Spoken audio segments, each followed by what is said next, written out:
Welcome to YellBro. I'm Jordan, and today, remember that whole video we made of Krystal Ball having Adam Smith on, the representative from where's he from? Where are they from? Someone help me out. Where are they from? Washington State. Yes, Or- yes, Washington 9th, Yeah. right? 9th district. Something like Washington. that. I don't know the district, but I know I think it's the state. Yes. And it's the 9th, and then he's being challenged by Kshama Sawant. Mhm. There we go. And we were like, and people were complaining about, like, hey, why isn't she, mentioned on the show with Adam Smith? And also, why isn't she on the show just in general? Like, why isn't she already invited to make a appearance? And I guess that pressure worked enough to where they bring her on. Although I heard some rumblings that Krystal Ball had Kshama on in the past at some point. And more of the complaints were for Ryan Grimm and his statement of like, hey, make her showcase that she can get enough votes to win. Otherwise, what's the point? And people were like, you're an idiot. And me too was like, also like, you're an idiot. Because you guys have an audience. Who, Ryan Grimm? Yeah. Like, he's an idiot for that because you guys have an audience. That's first off. Second off, I mean, actually, number 1, 2, and 3 is morality, as in like you support her ideas morally. So thus that should be like who you bring on, as much as like or as much as like shitting on other ideas that you think are bad, right? So why not do all of it? But yeah. Either way, we're here now. Well, she's not in the Democratic Party, so they're a little resistant to her because Okay. she's an independent, I think, or maybe the Socialist Party. I don't know. I think maybe she's just independent, but yeah. But how would she even get Ryan Grimm, he's a notice Republican? if he likes? No. He's Democrat Party guy. Mm-hmm. He is. He. To me, he seems like a snake. I don't know if he's a snake. He might be he might be an idiot. At the very, I think he's definitely an idiot. He could be worse, for sure. But I smell a strategist, which makes him an idiot. Mm-hmm. And strategists are going to do dumb fuck things and think it's righteous right now, but it's actually fucking them over in the long run without them even realizing it. But either way, either way, the complaints were enough to get breaking points to bring her on, and that's what we're going to watch. Before I get started, don't forget to share support. Hopefully donate to all the links in the description box. Also, please check out the Discord link if you want to join that. We're in that Discord right now. All pins are welcome, and obviously everything I show you, which is just this video, will be linked so you can look at it on your own. You have to cry like, where's the fucking original video at? It's in the fucking description box. You can find it right there and go watch it. And yada, yada, yada. Without further ado, let's just fucking hit play. Here is Breaking Points with Kshama Sawant. My independent socialist campaign will defeat Adam Smith. I don't know why I would title it that way. Unless she's like hardcore, that's her message. Or she said, make the title this. But let's find out. Here we go. Last week, I interviewed Representative Adam Smith, Democrat, ranking member of the House Armed Services Committee. And so this week, we thought it'd be a good idea to interview one of his primary opponents, and she joins us now.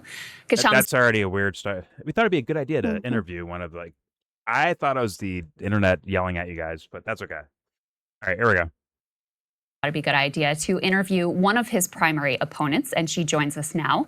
Kshama Sawant is an independent socialist running in the Jungle primary against Representative Adam Smith. Welcome to the show. Thank you so much for having me. Yeah, of course. And so in just a second, I'd love for you to give people a little bit of your background, what you're able to accomplish on the Seattle City Council. But first, I wanted to give you a chance to react to some of that interview with Representative Adam Smith. Let's go ahead and take a look. This is when I was asking him if he had changed any of his views with regard to Israel specifically, because he's taken some interesting votes recently. Jake Sullivan, who just came out and said that he regrets the Biden policy of the bear hug. He thinks they should have done more to restrain Israel. And I'm wondering if you have any regrets, because now you're voting in a somewhat different way, both with the NDAA shift in position, with the Massey amendment saying, hey, we should blockade. I want to send a message to Netanyahu.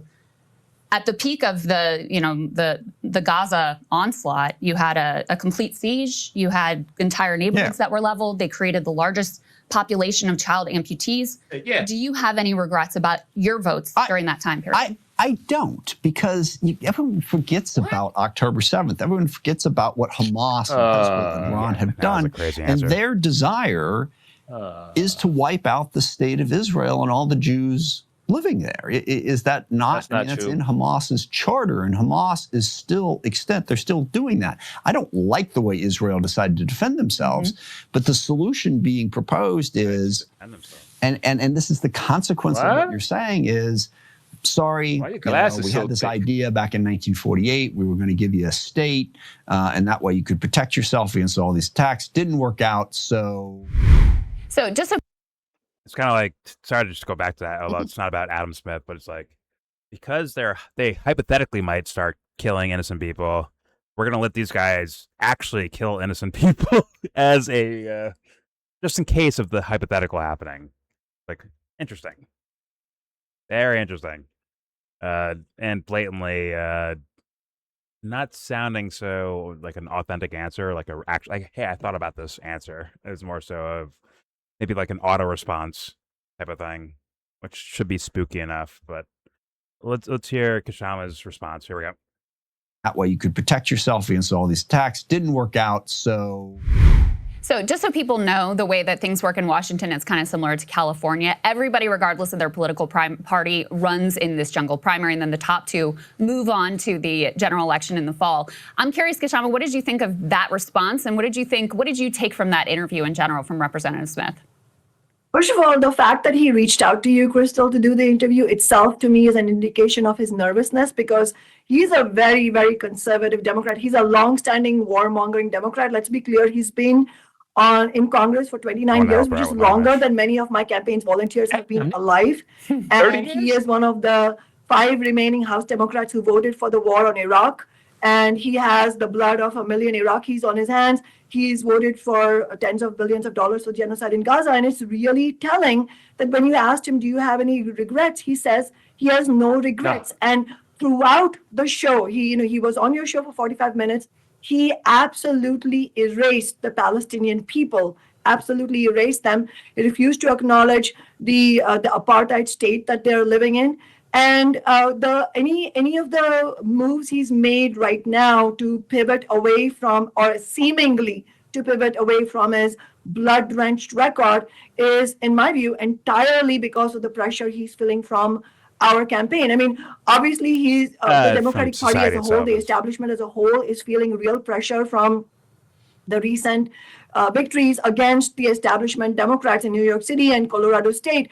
But as far as Adam Smith personally is concerned, he is an AIPAC darling. He's bankrolled by the billionaires who profit from corporations, warmongering, war profiteering corporations like Palantir and Lockheed Martin, all of that. So, he's very much an entrenched warmongering Democrat. He's a general among the warmongers. And any pivot he's making is precisely because he is actually specifically being threatened by our campaign. And that is why he literally voted no on his own bill to give Trump $1 trillion for war. I mean, who votes against your own bill? When it's only when you're nervous about your opponent. And I don't know if you heard right now, just a few days ago, he said, I think we need $15 We call those suckers in my hood minimum wage. I mean, it's like newsflash for you, dude. We won $15 an hour in Seattle in 2014, and that $15 has spread to many cities and states because working people organize around it. And these guys are so behind. The federal minimum wage is $7.25 an hour still. Okay, so here's what would worry me off rip here is there's a thing with like left versus right, and you're almost making it sound like good versus evil, which is just not the case. And that's where things can end up going towards. Although I don't think that's her biggest infraction here. I think the thing that I don't like the most, maybe, and this is once again, I hope she means well. I'm not getting a sense of like, oh, this person's bad, or a bad person, or they're trying to fuck you over at all. I think the thing that probably grabbed me the most for why I'm like, maybe I'm Jesus Christ, I'm like mentally forgetting it as I'm watching it happen. Give me one second. Versus evil. No, Good versus it's evil? well, I think that's to me the main argument of life itself. But who's doing that, right? So it gets turned into politics, right? For or against a certain idea. But hold up. Before you start the sidebar, why do Ryan Grimm look like he just woke up and got out the bed? Maybe he did. I don't know. Proceed. But okay. Here's what the thing that probably bothered me the most that I noticed was the campaigning. Hey, this guy would not be saying this unless my campaign was saying this. Meanwhile, there's been like let's be real, a national kind of conversation in regards to the relationship of the U.S. with Israel has now been flooded everywhere because it was so undiscovered before, but now it's like the biggest story in the room. And thus I smell a hint of, instead of her like, hey, because of this whole rise of this idea being important to people, and I was there already, like, look, boom, perfect storm, right? Instead of that, it's like she's saying, like, no, it's our campaign that's making this motherfucker move. When in reality, I think it's a national conversation that's making a guy like that move. And they're doing what were the people calling it? It was an idea I said before, but I didn't know there was a name for it. I didn't know people noticed it, honestly. But I guess there's a name for it where hey, this cycle, you say, down with Israel, while the majority will vote for Israel or vote in favor of Israel on certain things to maintain this kind of suspension of disbelief that, hey, we're trying to not fund Israel when they're bombing people. We're trying not to, but these other guys keep voting for it. And then they just cycle like who votes for it and who votes against it, right? They're just cycling them around. There's a term for it, but I missed it. No, it wasn't filler, but there was like a name for it that these guys were using recently that I'm like, oh, okay, you guys have a term for it. I didn't even know that. Because I was saying that before in regards to like certain guys like voting for certain bills and then sponsoring certain bills and voting against it. Right? So it's like, that doesn't make any sense. And she brought up Adam Smith doing that. So I'm like, okay, I guess he's done the same thing. Vote against their own bill. Yeah, Okay. to where it's like, hey, we need you to vote for or against her thing so that we keep it looking like, oh my God, I'm credible, guys. I don't just vote with Israel no matter what. When these other guys are like, you maintain that image to get votes and keep voters on your side. Well, in reality, the vote's going to fail or succeed based on how it works out, right? How it favors the U.S., Israeli, or whoever apparatus, right? Which is sad. Very sad and corrupt. But you know what?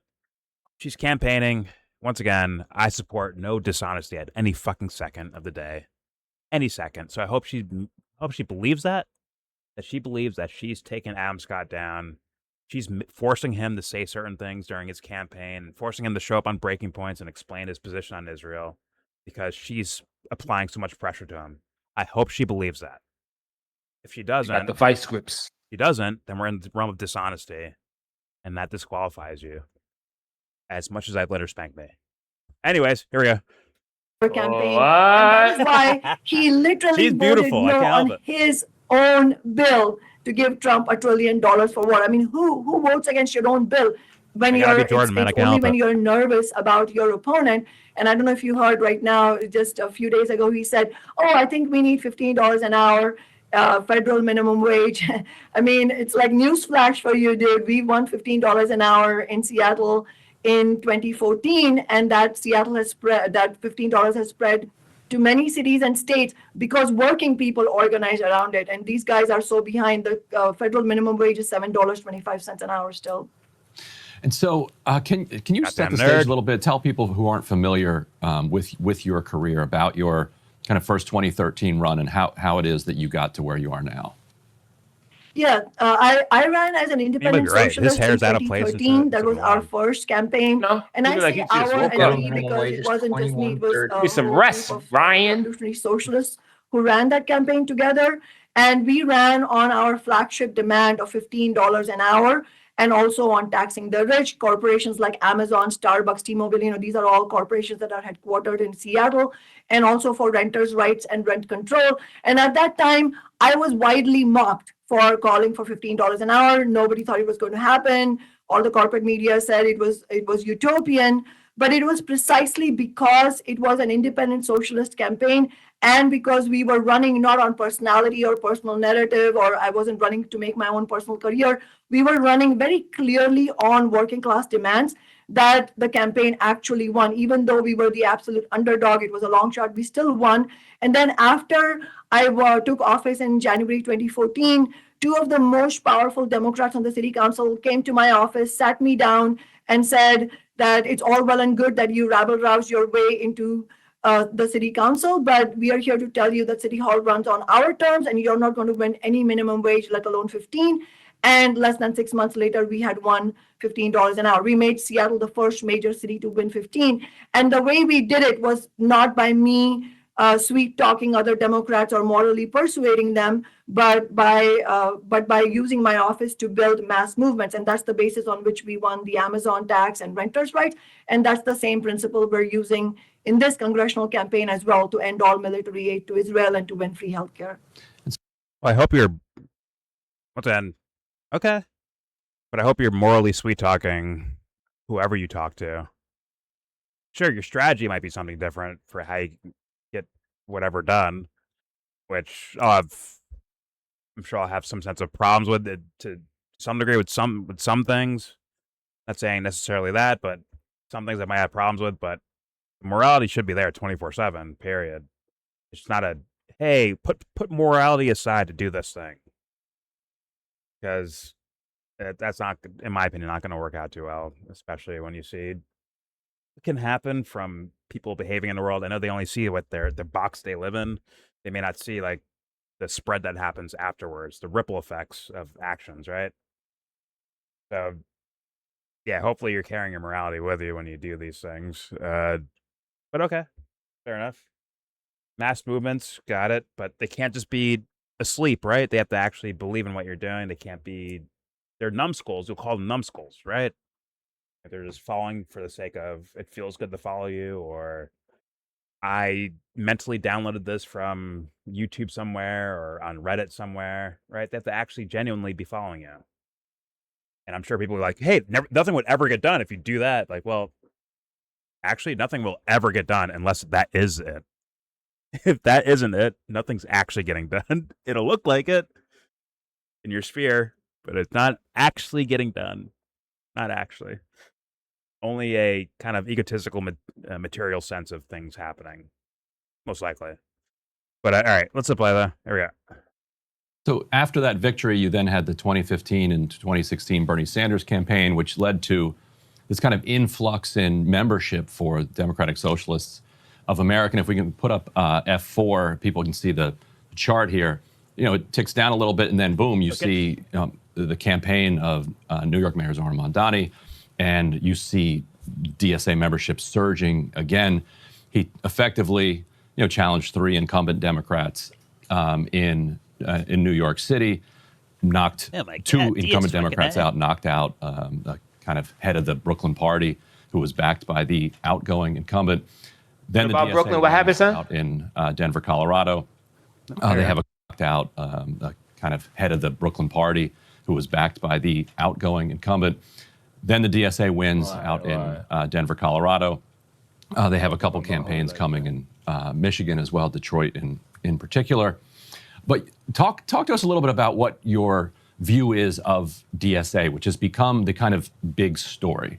I've seen you make an argument that their strategy overall is flawed. How do you square, how you understand the DSA with, how they've done over the last several months and years?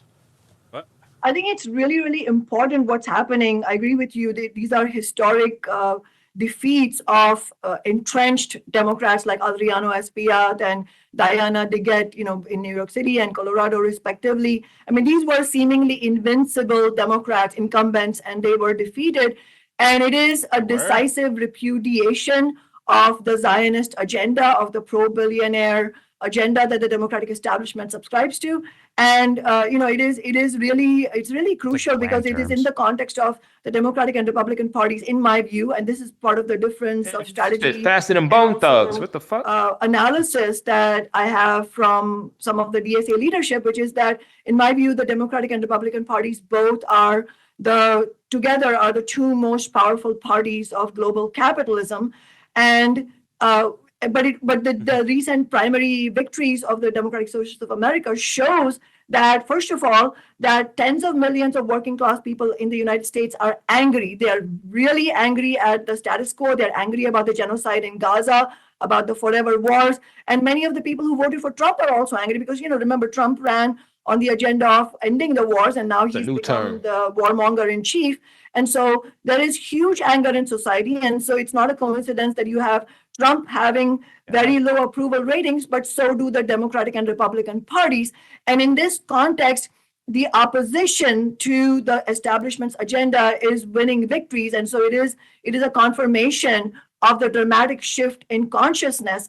I think all of that needs to then be translated into actual outcomes. And this is where, just to explain, my metric of success is not whether I win the election. Obviously, I have won 4 elections. So, and it was only because I won my first election, first of all, that we won $15 an hour, because at that time, the overwhelming majority of the labor leadership was opposed to 15. They were forced to get on board because of my election victory and because the majority of union members and non-unionized workers were excited about 15 and wanted to fight for it, and the labor leadership would have been exposed at that time if they didn't support it. So in that sense, election victories are absolutely crucial. But in my view, election victories are not an end in themselves. It's a vehicle. Winning an office, in my view, is a vehicle to build mass movements. Mm-hmm. And so the concrete questions will be similar questions that were raised when AOC was first elected and the original squad members were elected. What will you do with that elected office?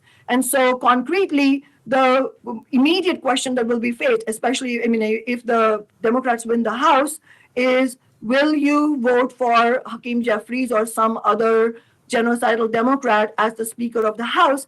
And that concrete question will translate into either there will be pitch battle inside the Democratic Party, mm-hmm. or there won't be. And so the new Congress members will be schooled into accepting. And already we have seen Mamdani and AOC endorse Hakeem Jeffries. So that's the kind of mm-hmm. concrete question I'm talking about. And I'm running as an independent, of course, and I'm happy to, if elected, I would be happy to work with the Democrats who want to fight alongside me for the working class people. But I'm just saying that the questions will be posed concretely, like that question about Hakeem Jeffries. So how do she kind of saying like an IQ test, almost, of like, hey, this Hakeem Jeffries guy, right? If he's in favor of these horrendous things that you can't support, there's no way you can support them. So thus, if he supports them, you can't support him, right? If he supports blowing people up, in foreign countries, at least in her mind, I guess her focus was like Palestine. And if you're in favor of that or supporting it in any form or fashion, you're done. You failed the IQ test. You failed. You're done. So anyone supporting him is also done too by proxy. I'd be like, okay. That's not in the language I use personally, but if she used that language, I'd be like, yeah, answer a question. But yeah, what's up? Answer that question, bro. What do you think about that, you two? If AOC or Zora Mamdani was the mayor of New York endorsing something? Whatever. If that is the case, then it's like, okay, that means those two themselves, in a way, are a problem. Because it's not good enough to, lower rent, bring back Meals on Wheels, and shut ICE down a little bit. It's not enough. There's nothing worth destruction of innocent lives on planet Earth. There is no substitute for it. There's like, oh well, that kind of balances out that over there. Like there is no such thing, in my humble opinion. Not because death is so unnatural. Death is very natural. It's about why it's happening and how it's happening. It's very much on purpose with a bunch of dumb fuck, non-believing motherfuckers that think this is it in life. Imagine that. If you believe that there's nothing else beyond this life and you take someone's life away, what is that saying about your intention and what you're doing? And now you'll see why it's such a disgusting act that happens. Just saying. Anyways, let's keep playing. Too much woo-woo right there. But I wonder if she means what I mean by like IQ test, just different language. Although she's using quite a bit of political language, like, ugh. Ew. But still, if it translates to the same thing that I'm thinking, fuck yeah. Wait up. All right, here we go. Do you think that Zoran is doing? Because, just for myself, I see his victory in the New York City mayoral primary against the Cuomo machine and with all of the establishment Democrats either actively endorsing Cuomo, trying to undermine him, et cetera. I see that as one of the most consequential developments for the broad left in my lifetime, and specifically for socialists in my lifetime. I think we see that. Well, let me help you out here, Krystal. If CNN craps on some candidate you like and that candidate ends up winning, what does that mean? Are you sure you're not being played by that? And on top of that, how do I know you're not playing me? Just saying. They're worthy questions. Here we go. Cuomo machine and with all of the establishment Democrats either actively endorsing Cuomo, trying to undermine him, et cetera.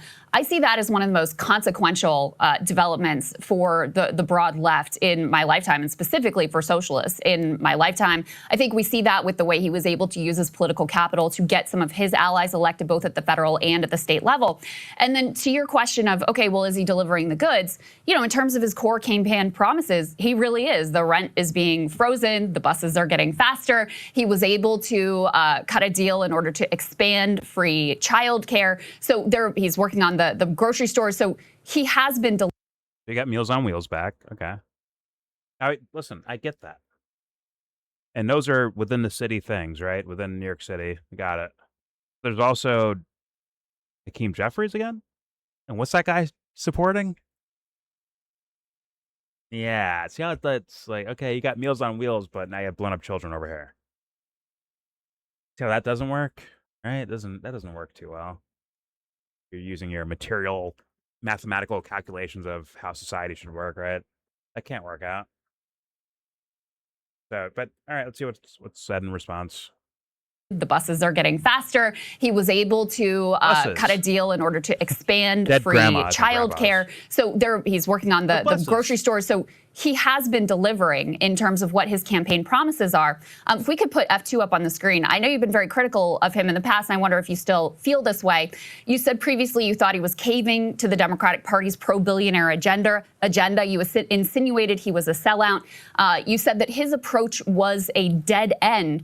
But it looks to me like his approach is working. So do you still feel that he is effectively a sellout who is giving cover to billionaires?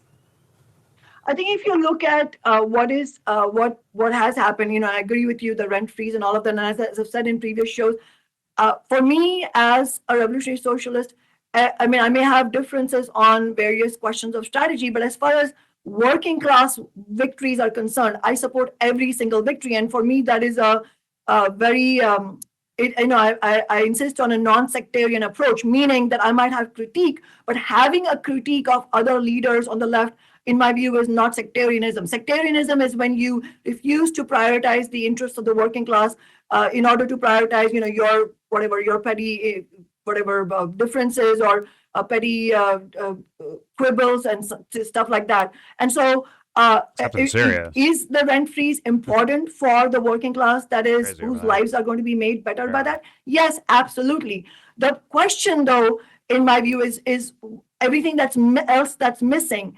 And so it does bring up the question of strategy, which is how much can you win and for how long can you win based on the approach of trying to sweet talk the billionaire class, trying to make deals, as you said, Krystal, cutting a deal. I don't subscribe to the approach of cutting deals. I subscribe to the approach of using elected office to build mass movement. So his campaign itself, and I've been very clear about this, his campaign itself was very much, the approach he used was very much something that I have used in my campaigns, which is to mobilize thousands of people into action, literally having door knocking throughout the city and running on very concrete demands and being emphatic about repeating those demands everywhere you go in your stump speeches. All of that is very, very crucial. But then when you win elected office, what do you do with that office? That's the difference. And just to give you one very concrete example, is rent freeze important? Yes. But if you look at the big picture of what's happening to housing right now, private equity owns about 1 in 8 apartment units in the nation. And this is specifically very true in New York City. You're seeing Blackstone become the city's largest apartment owner, getting $225 million in tax breaks. All of this, these are just examples I'm using just to make the larger point that the big picture that's missing when we only look at, isn't rent freeze a win? Yes, it's a win. But I'm talking about the big picture of capitalism in which everything is going downhill for working people, not to mention the climate catastrophe. And so the approach that's needed is going to be a fighting approach that I've used, which is actually mobilizing hundreds of thousands of people into action. And just to, I want to. If I could just on that, Kshama, because I think this is kind of the core of, the debate around your approach versus the approach of. Shelly sounds quite passionate. I'll say that. Which is appreciated. I'd have to find out what she exactly means by all of that. And once again, there's too much canned answers to where someone can be like, yeah, this is correct. I don't do that. I try to what do you fully mean by some of this stuff? And I get it on paper, socially. It's like, hey, we need to. It's a little bit leaning towards a economic ideology, right? Of this is what capitalism does, and you got to shut down capitalism for the sake of this thing, of helping actual people, versus making it business as usual to some degree. But I want to know the whys. Why I do that. That tells me something about whoever's saying this or that. But all right, let's apply though. Here we go. Action. And just to, I want to. If I could just on that, Kshama, because I think this is kind of the core of, the debate around your approach versus the approach of Zoran and the DSA. I was personally, we'll just say skeptical of when he came in and said, you know what, I'm not going to endorse against Hakeem Jeffries. And some reporting came out that was important to Kathy Hochul.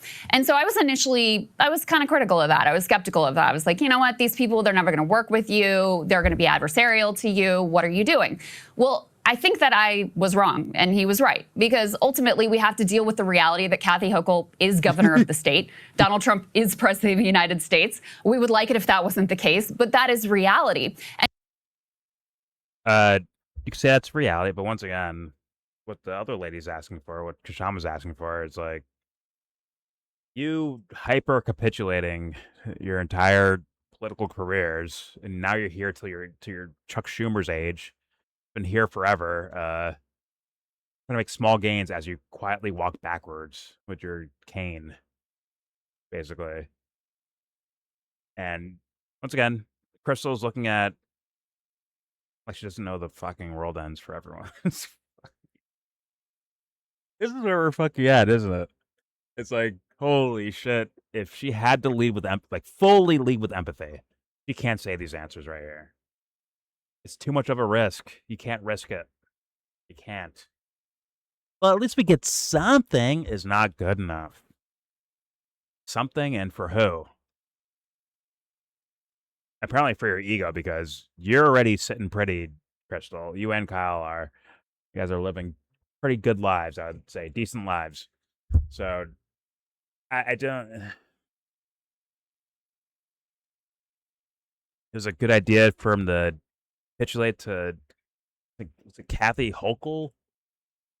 Because he needed her for something. It's no. righteousness, no matter what, wherever it begs for it. And apparently it's begged for it there because apparently she's into some fucking weird shit herself as a politician. So no, I don't care what the material fucking results. No. You have to do the right thing no matter what because you're blind. Whether you pick strategy and like I'll help you out, or you say fuck that, I'm gonna stand on my fucking principles. You don't know what's gonna happen anyways. You may get shot anyways. You may get played anyways. They may get you out of office anyways. Like, let's not be fucking stupid. Might as well like live your real shit. Otherwise, what's the point of you fucking living? You're not good enough to be a martyr, and you're not fucking righteous enough to be a fucking hero. So what are you gonna do? You just tweeny bot the whole fucking time, bro? Be just kind of like, in righteous terms, nobody? Like, I don't get it. I don't get it. Anyways, here we go. I'm sure it's all working out right now because, hey, he made this thing right here, and here's the results. Here's some results he's got, in the last couple months, and that means successful. All right, here we go. And he was able to secure a very significant win for working class people through being able to work with Kathy Hochul. Now, when he, for example, went and met with Donald Trump, he literally called the man a fascist to his face. But he also has not had the, massive invasion of New York City that we saw, for example, in Minneapolis, which also has very important consequences for working people in New York City. So from my perspective, as someone who now is mayor of a city responsible for millions of people's lives and is trying to cut a balance between, a revolutionary objective, but also... Wait. Oh, she's speaking for Zoran. Okay. I'm like, mayor? What?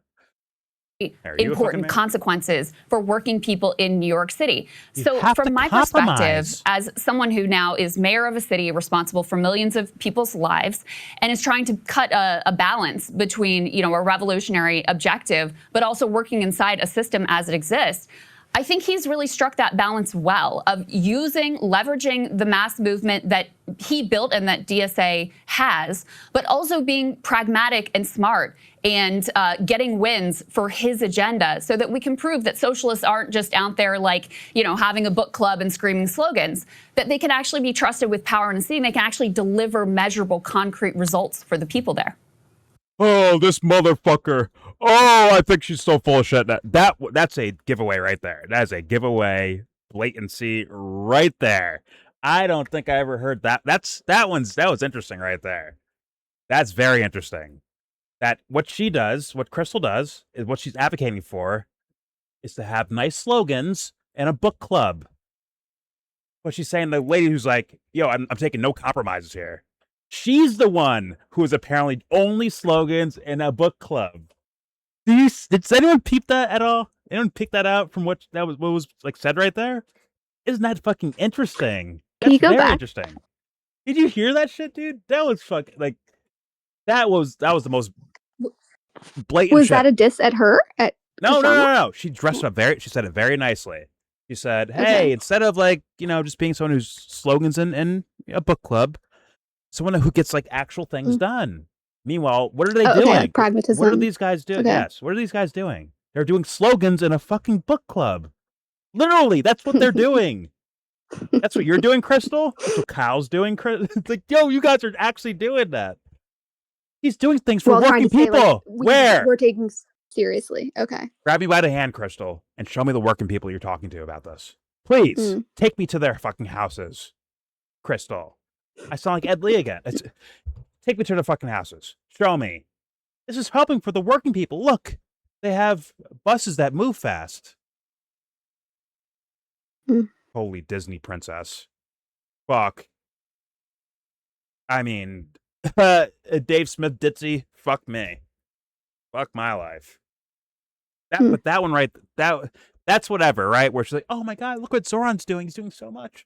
Right? He had to support Kathy Hochul and Hakeem Jeffries. He had to support these guys that support blowing up people in order to be taken seriously. Yeah, he had to be pragmatic about blowing people up. Not just got to support the people that blow other people up. for the sake of getting things done, like faster buses, right? Mm. And as she's saying that, she's calling someone else the dummy who's just saying nothings into the wilderness. I can't believe that shit. I can't believe that. Mm. I mean, holy fuck.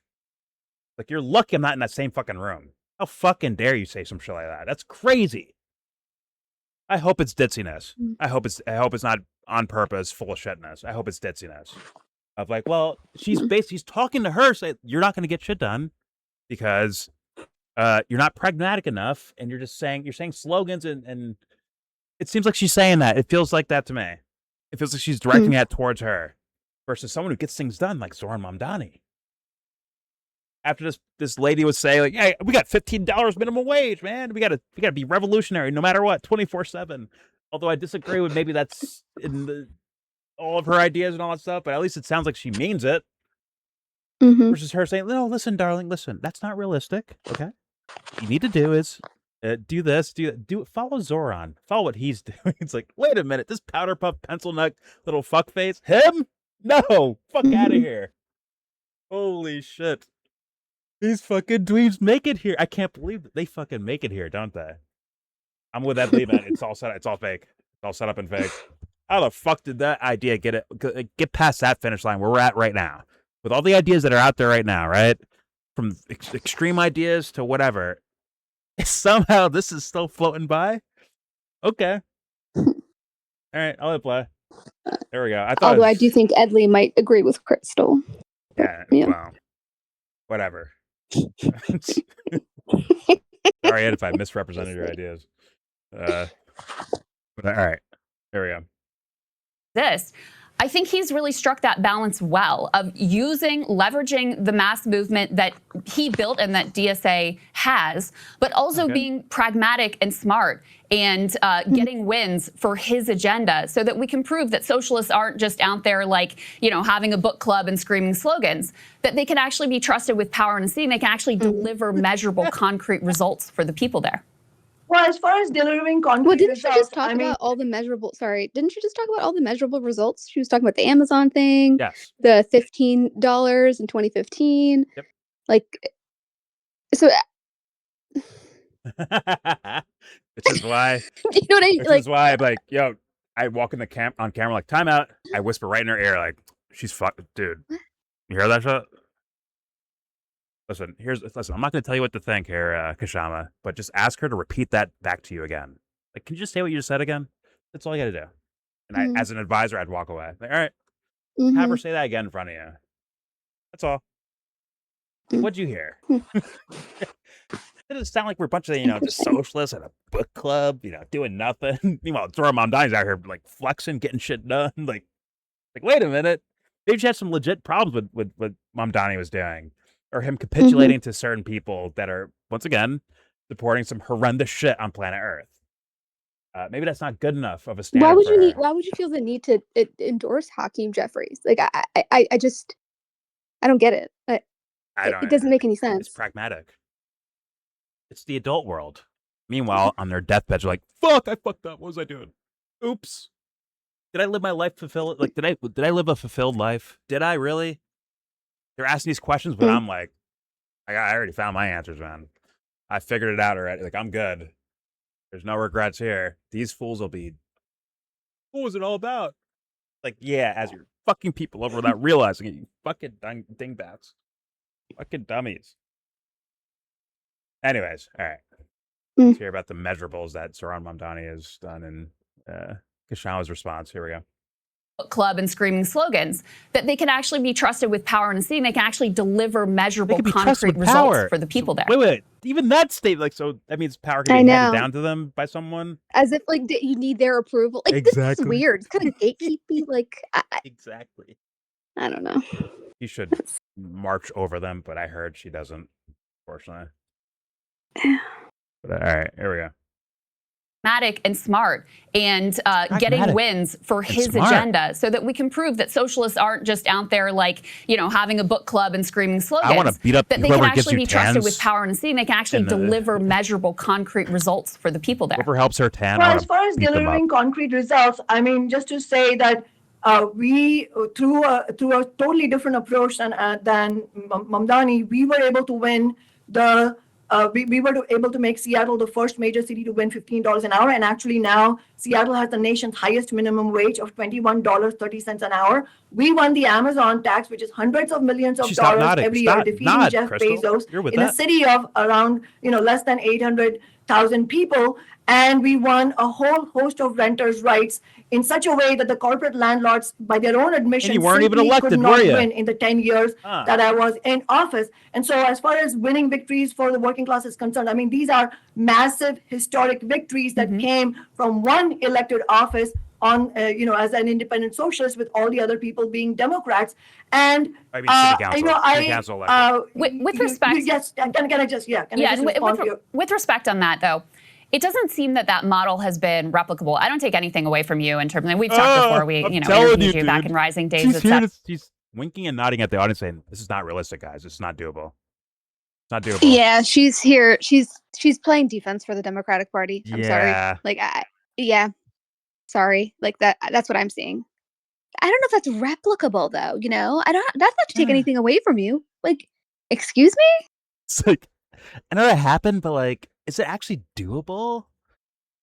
And you're literally making her repeat her answers because she just told you all the stuff that she did anyway. Now she's got to go through her whole resume again. I start looking at things like things where they start appealing to things that have nothing to do with what's being said, where it's like microphone quality, camera quality.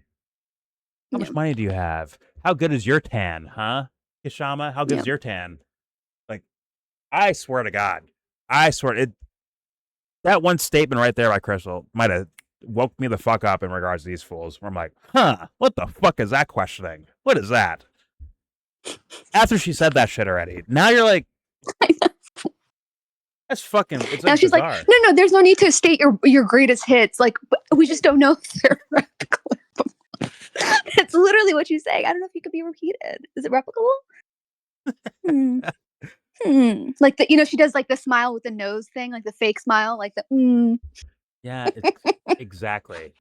And it's wrinkles nose. And she's almost saying like, Zoran could not do anything without him kissing ass to those people. There's no way he could do it.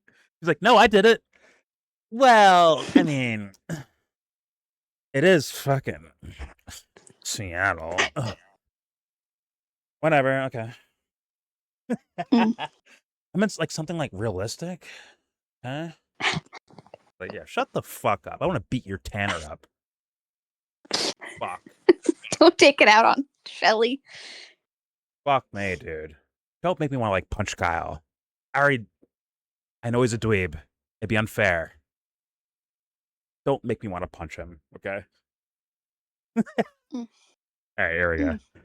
Can I just respond to you? With respect on that, though, it doesn't seem that model has been replicable. I don't take anything away from you in terms of, we've talked before, we interviewed you back in Rising Days, et cetera, and followed your progress closely. I don't take anything away from you in terms of the victories you're part of securing. It doesn't seem that model has been replicable, though. And, one member of Congress, one mayor, one city council member is not going to be sufficient. Whereas with DSA, they're running hundreds of candidates. They've secured a lot of victories. They've done it on the Democratic Party line. And they're really winning the argument with the Democratic base, which now overwhelmingly supports the politics that you and I do, which to me is an extraordinary thing as well. No. I thought the idea was like the people were already there and the party's just like catching up to it. I thought that was the thing. I thought people recognized that Bernie got robbed in one election or another, right?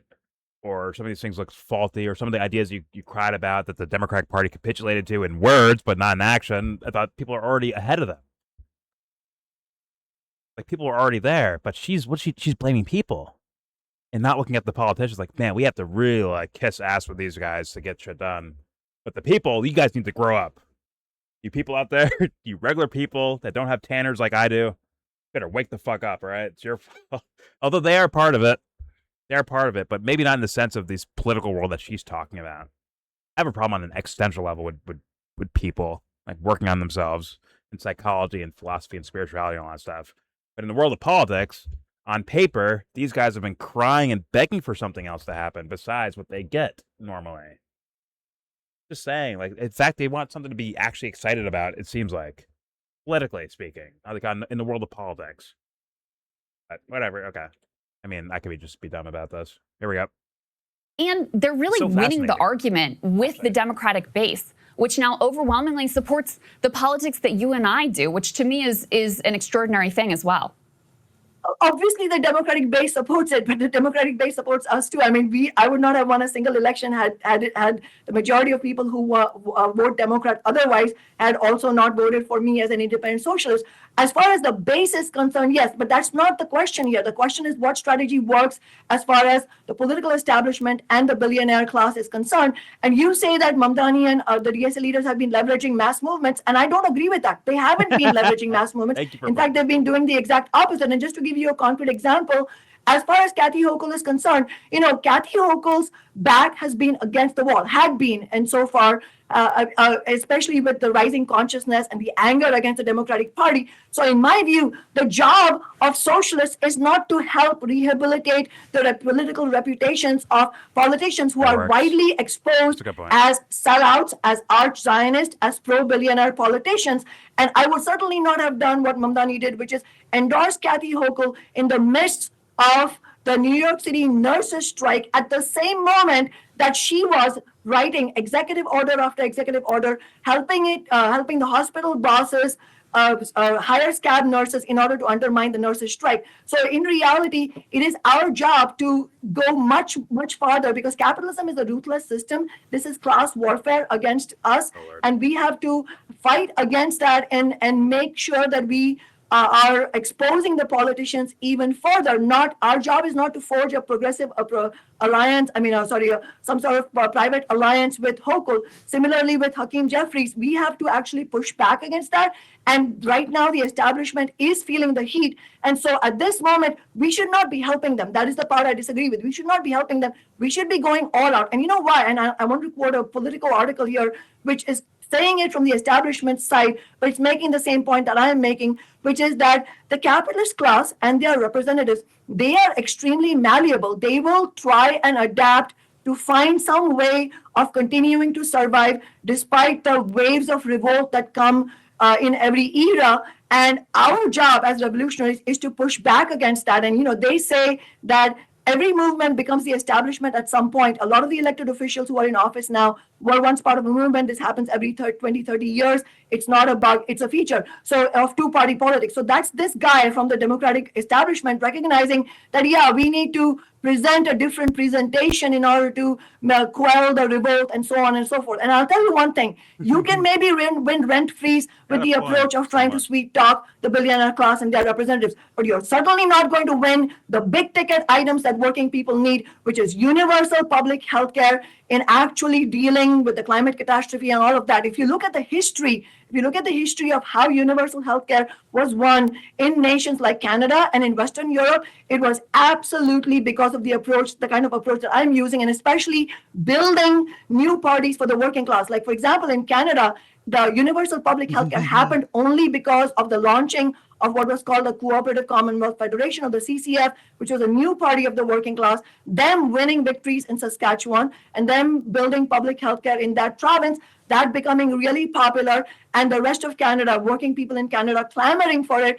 and then the Tories themselves becoming really, the ruling class parties becoming really nervous about that, and instituting public healthcare nationally because they were so nervous about the CCF gaining political power nationally.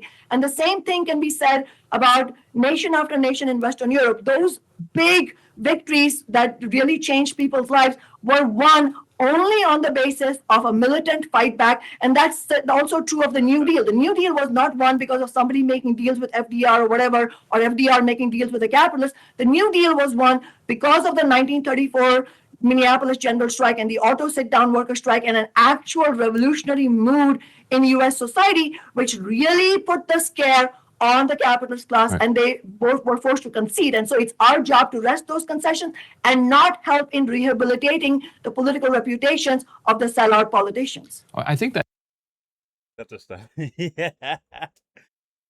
At least, listen, I'm going with this lady actually cares about this shit. Once again, I disagree with the political nature because No offense to Kshama, she is, in my opinion, right now, this intuition. She's doomed to get tricked. She is doomed to get tricked because someone will walk up with the same words and revolution and this and that. And when she's saying revolution, let's have a strike, the guy's like, let's grab a gun, and then that's where you're faulty. Like, it's not saying don't trust anyone. It's more so like think through all of it. Right? Don't refuse to get played by anyone. Refuse that shit. But also, she made some decent points. What's it? The rhetoric and the way, the political sense of things. I'd rather hear more woo-woo and moral ideas. But she's saying, socialism, capitalism, all that stuff, which I would probably argue with her about. But still, she is showcasing that. Isn't that the imagery of Mamdani or AOC or Bernie Sanders? That the imagery is, oh my God, more socialists, take down the capitalist or the hyper capitalists or the the establishment guys and all that stuff. He's trying to destroy that image, and her points made sense. And in fact, she just went on and on about it too. And it all made sense. Now, if people hear that and they don't get why she just made a point of why you can't just dick ride Mamdani for making a compromised decision, you don't pick up on that, then whose fault is that? Is that her fault for saying the whole thing? And that's kind of where I'm at. That's where I'm at personally. I understand materially, people like, oh my God, the audience, they, on average, at a, whatever analytics they come up with, like, well, the audience loses attention at this point, or they start falling asleep, or they start losing what this person's saying at this point. Sure, but fuck those guys. They're idiots then. They're dummies. What do you want me to do? Hold the hand of the fucking dummies? It's too late in the game. It's too late. Let them fucking float away if they want to. But just remind them they're stupid. That's all I would say. Next time, if someone asks Kshama, like, hey, you ramble a lot when you're saying your ideas. Although it's very coherent, if you're paying attention, you can hear what the fuck she's saying. Although, once again, Jordan disagrees on the political sense of things, like certain words.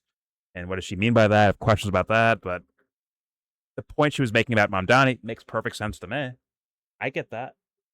And if someone doesn't get that, what do we call them, Kshama? Potential voters. Like, I'm calling them idiots right now. Like, you're ignorant right now. You could do better. Pay attention. Listen, you fucking idiots. Sorry, that's my words, but you could say that in a nice way.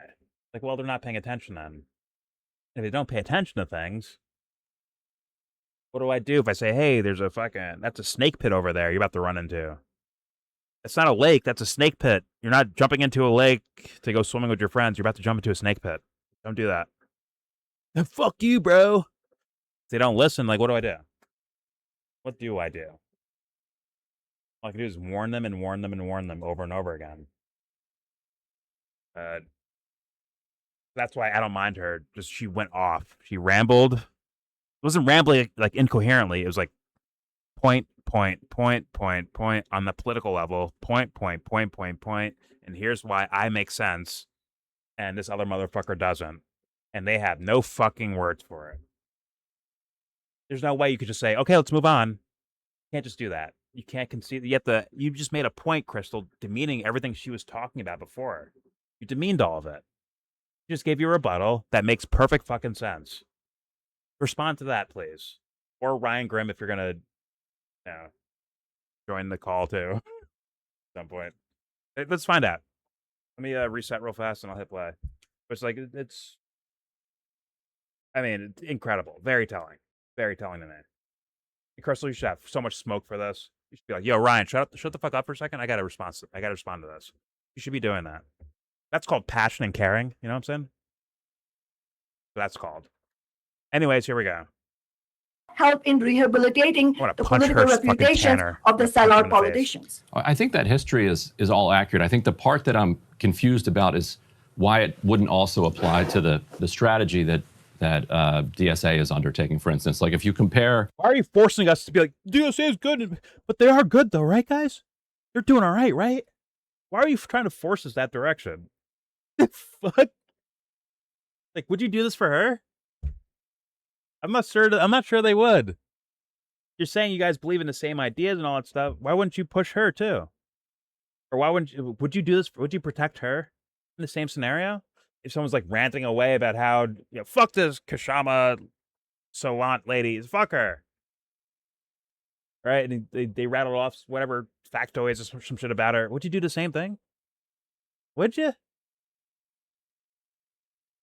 I find this bizarre. There we go. Whatever. In rehabilitating the political reputations of the sellout politicians. I think that history is all accurate. I think the part that I'm confused about is why it wouldn't also apply to the strategy that DSA is undertaking. For instance, like if you compare their broad idea, they're a socialist organization that is going for long-term, socialist revolution in the very long term, but in the immediate term, they're trying to reform the system and trying to reform the situation for working people by running candidates in elections. Your organization, it was Socialist Alternative, then I think Revolutionary Worker that you started in 2024. Long-term vision of revolutionary socialism, short-term vision of reform for working people using the electoral system. They have now, well over 100,000 members. I think you could let us know what yours is at now. But otherwise, what's the difference between the two things? You guys both want higher minimum wage, you want higher taxes on the super rich, you want protections for tenants, you want to go after the landlord class. That's a great question. What is the actual difference? It feels to me. That's a great question, because I would raise my hand if it's what I think she's about to say right here. And based on her arguments we just heard before, although I heard a lot more about Mamdani, although you probably associate him with DSA, she should be like, well, I think they're fake. I think they're fakers. And keep it moving. Like, yeah, sure, they say the same words. Remember the election? Bernie had Medicare for all. Elizabeth Warren had Medicare for okay. Kamala Harris had I like Medicare, right? They had all different names of the same, or aiming at like PR-wise the same policy, but meaning different things. Apparently on paper, right? Why can't DSA do that? Why are we taking the assumption like these are good guys? So thus, what they say, they mean it. Or even Kshama in that sense either. Like, why should we just believe you or believe her?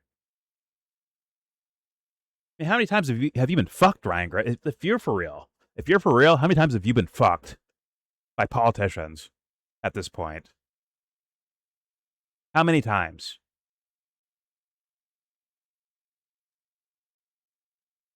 Anyways, what's the play? What do I know?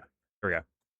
You want to go after the landlord class. Like, what is the actual difference? It feels to me more like you're saying words, just and they're kind of saying rhetoric words. and how we I'm real. They're talk not about each other rather than. All right. Sorry, she doesn't have to say that they're fake. She can just say like, "Well, I know I'm real. I don't know about them." That's simple. Apparently, that doesn't matter. Just get a fucking poster and say, "End slavery." And apparently, you're an abolitionist all of a sudden. You are, because you have a poster that says words. Duh. That's all it takes. Just say words out loud. Fucking idiot. Fuck. I thought you grew up poor. Did this guy he said he grew up poor, right? Ryan Grimm? You sure? Haven't you been fucked by politicians your entire fucking life? And now it's like, well, I trust these guys. Why? Well, I interviewed a couple of them. I got it. You're an idiot. Moving on. Here we go.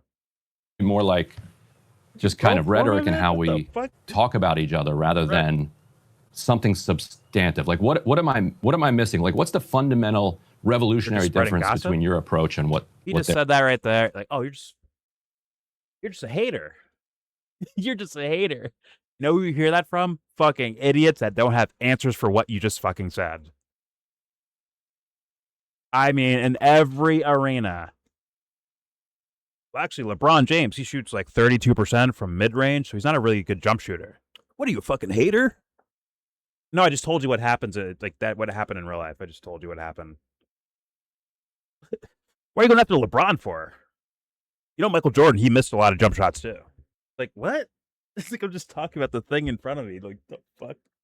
Fucking idiots. Same thing happens over here.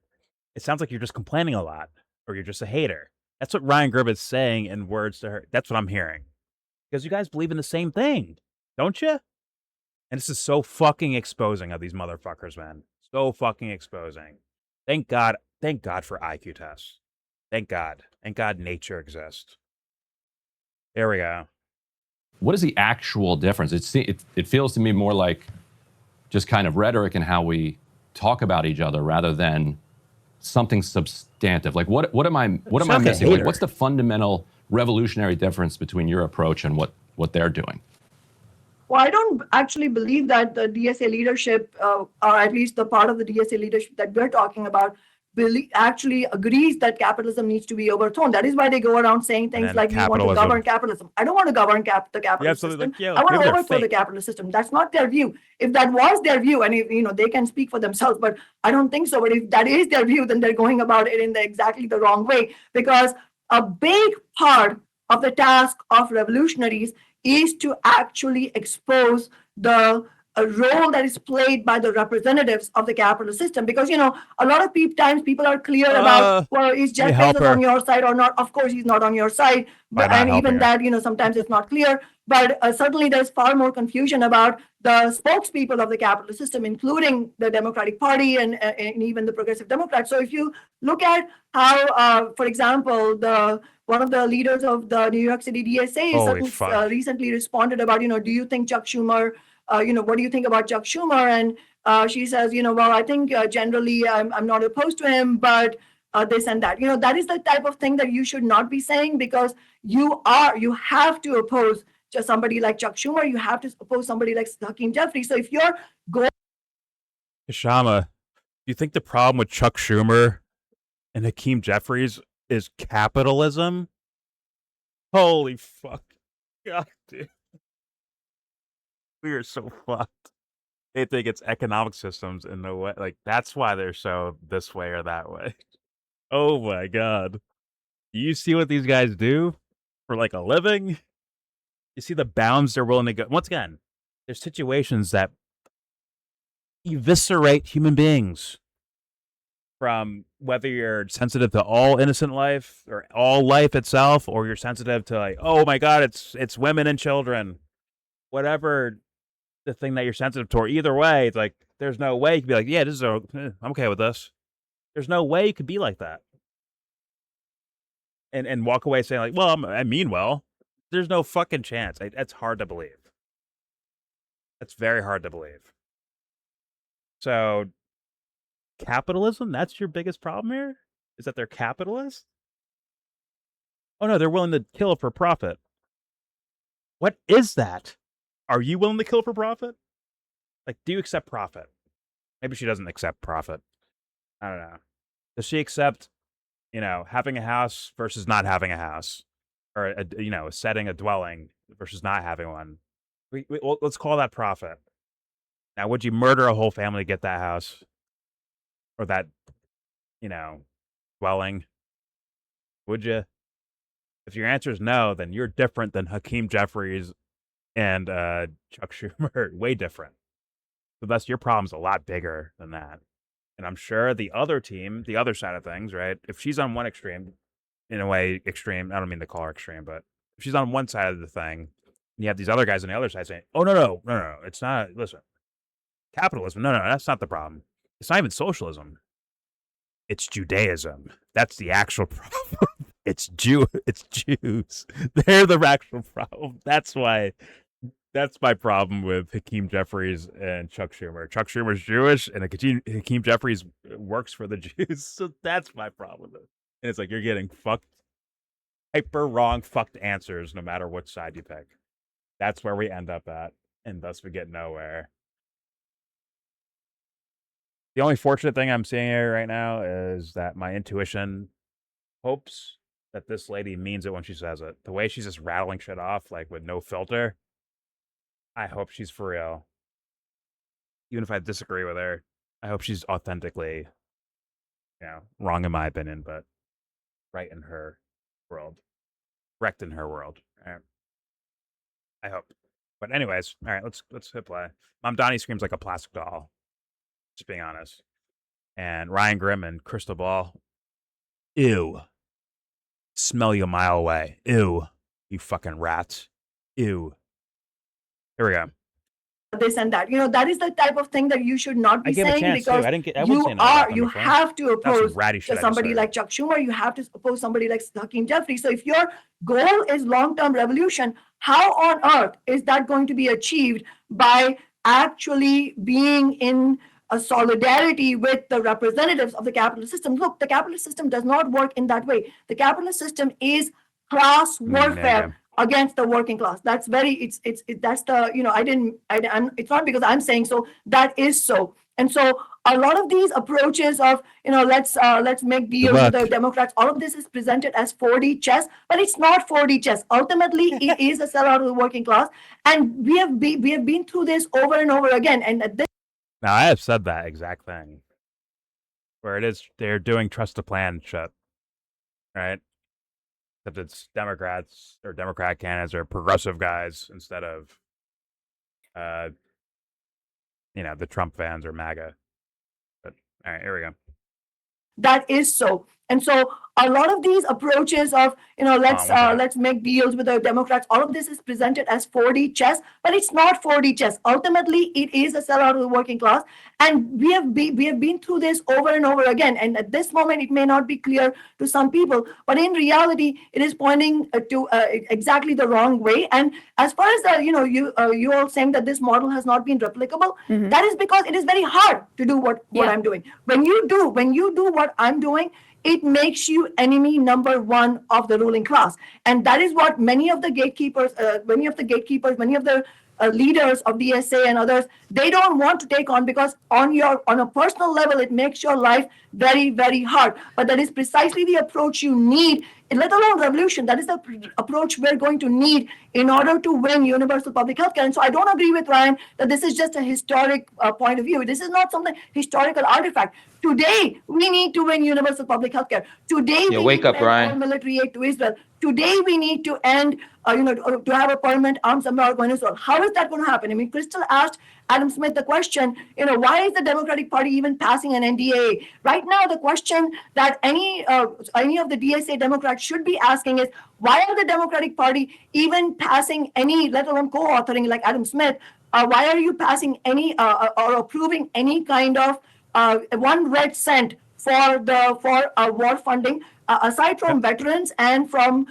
soldiers' salaries and improving their living standards? There should not be 1 red cent for war funding. But nobody in the Democratic Party is doing that, and the DSA leadership is allowing that to happen. That is what I'm talking about. Yeah, so shut you the can fuck up win and take it. small You're gonna things, win, but even those small things, I want to be clear here, even things like rent freeze, you are not going to be able to win that on a long-term basis with this approach of sweet talking, because let's be clear, that rent freeze was won because the billionaire class is able to read the room. They're not stupid. They understand at this moment it is better for them, and this is what I mean by being malleable. It is better for them to make small concessions rather than have that mood of revolt grow even further, and that's their strategy. So my question back is, how are we going to win the immediate things that we need to win, which is, first of all, ending all military aid to the Israeli state, a permanent arms embargo on Israel. So this is about the Palestinian people. A couple things to that. So I think, I won't speak for Ryan, but I think he and I have both been open to third-party approaches at times.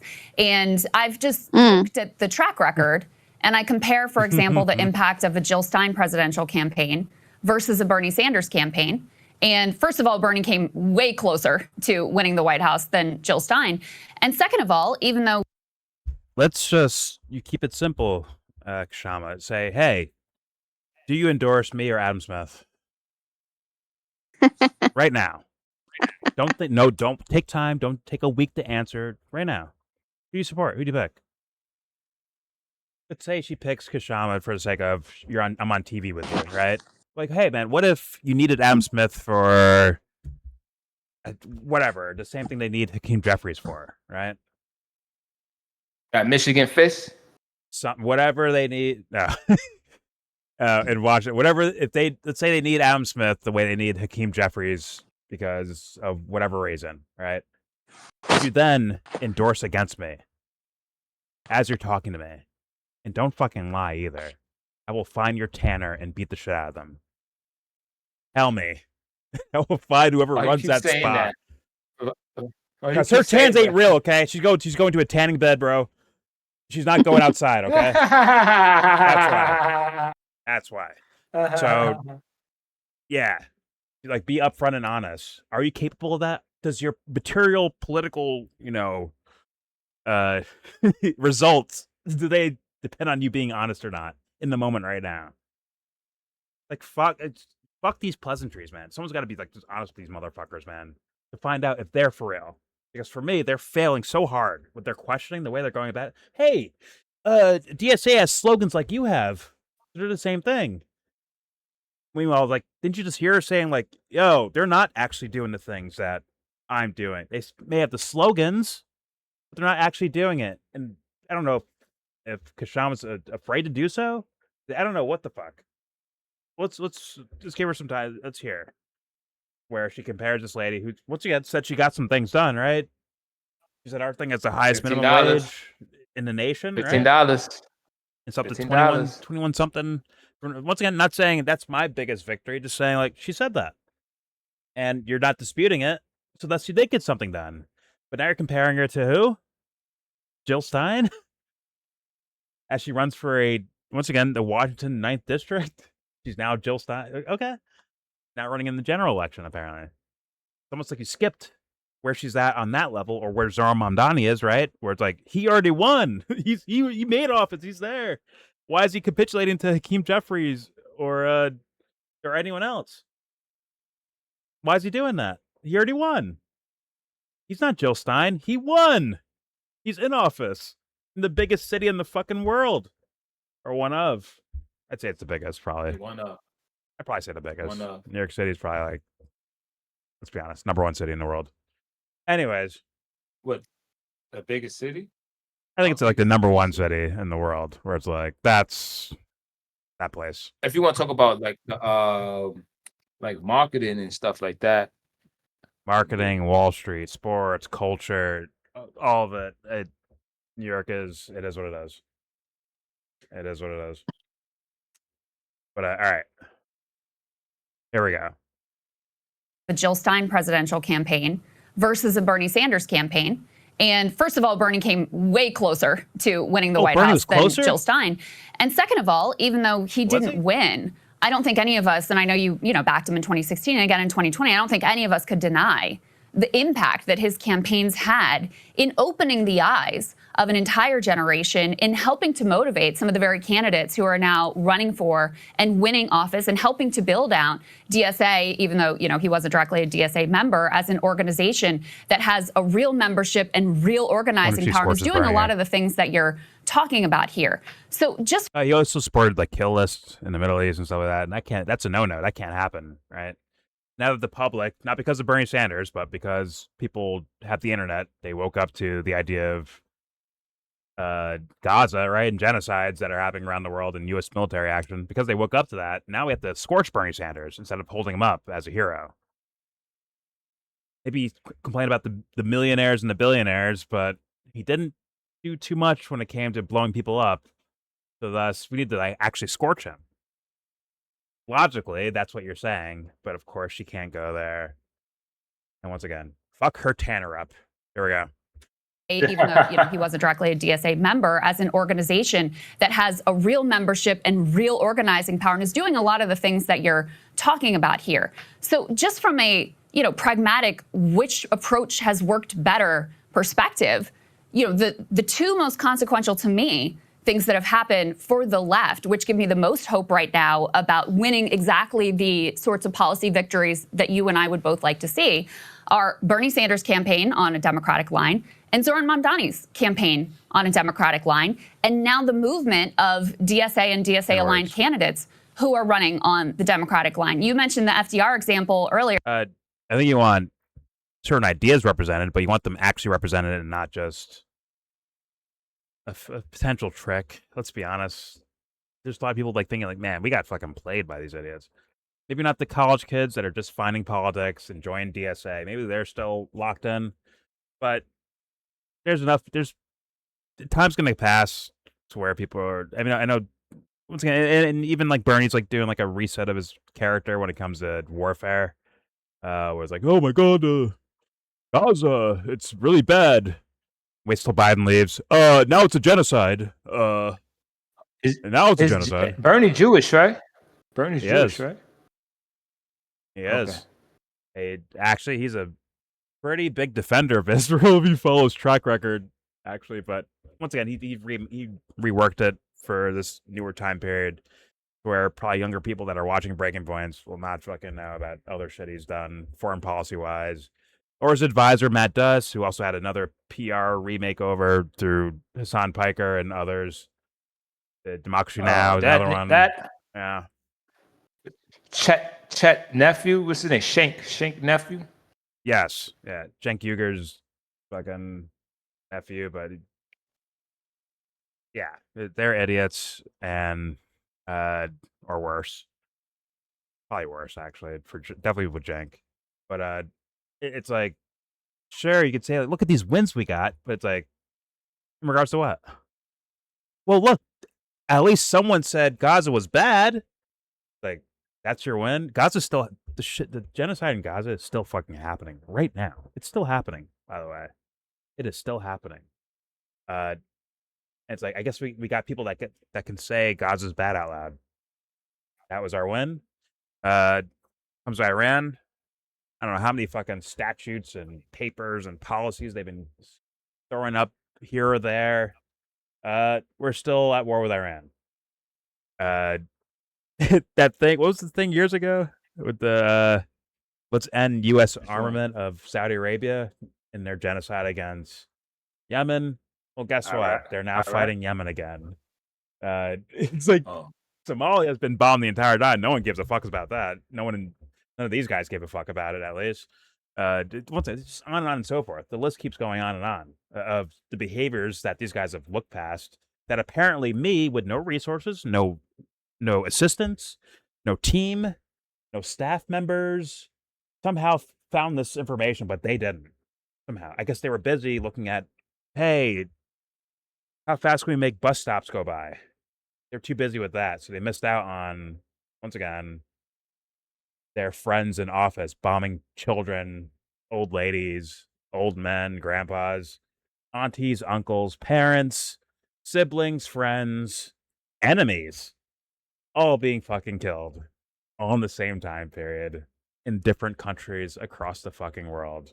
And somehow these guys all missed that, but Jordan, with no fucking budget, found it. How does that happen?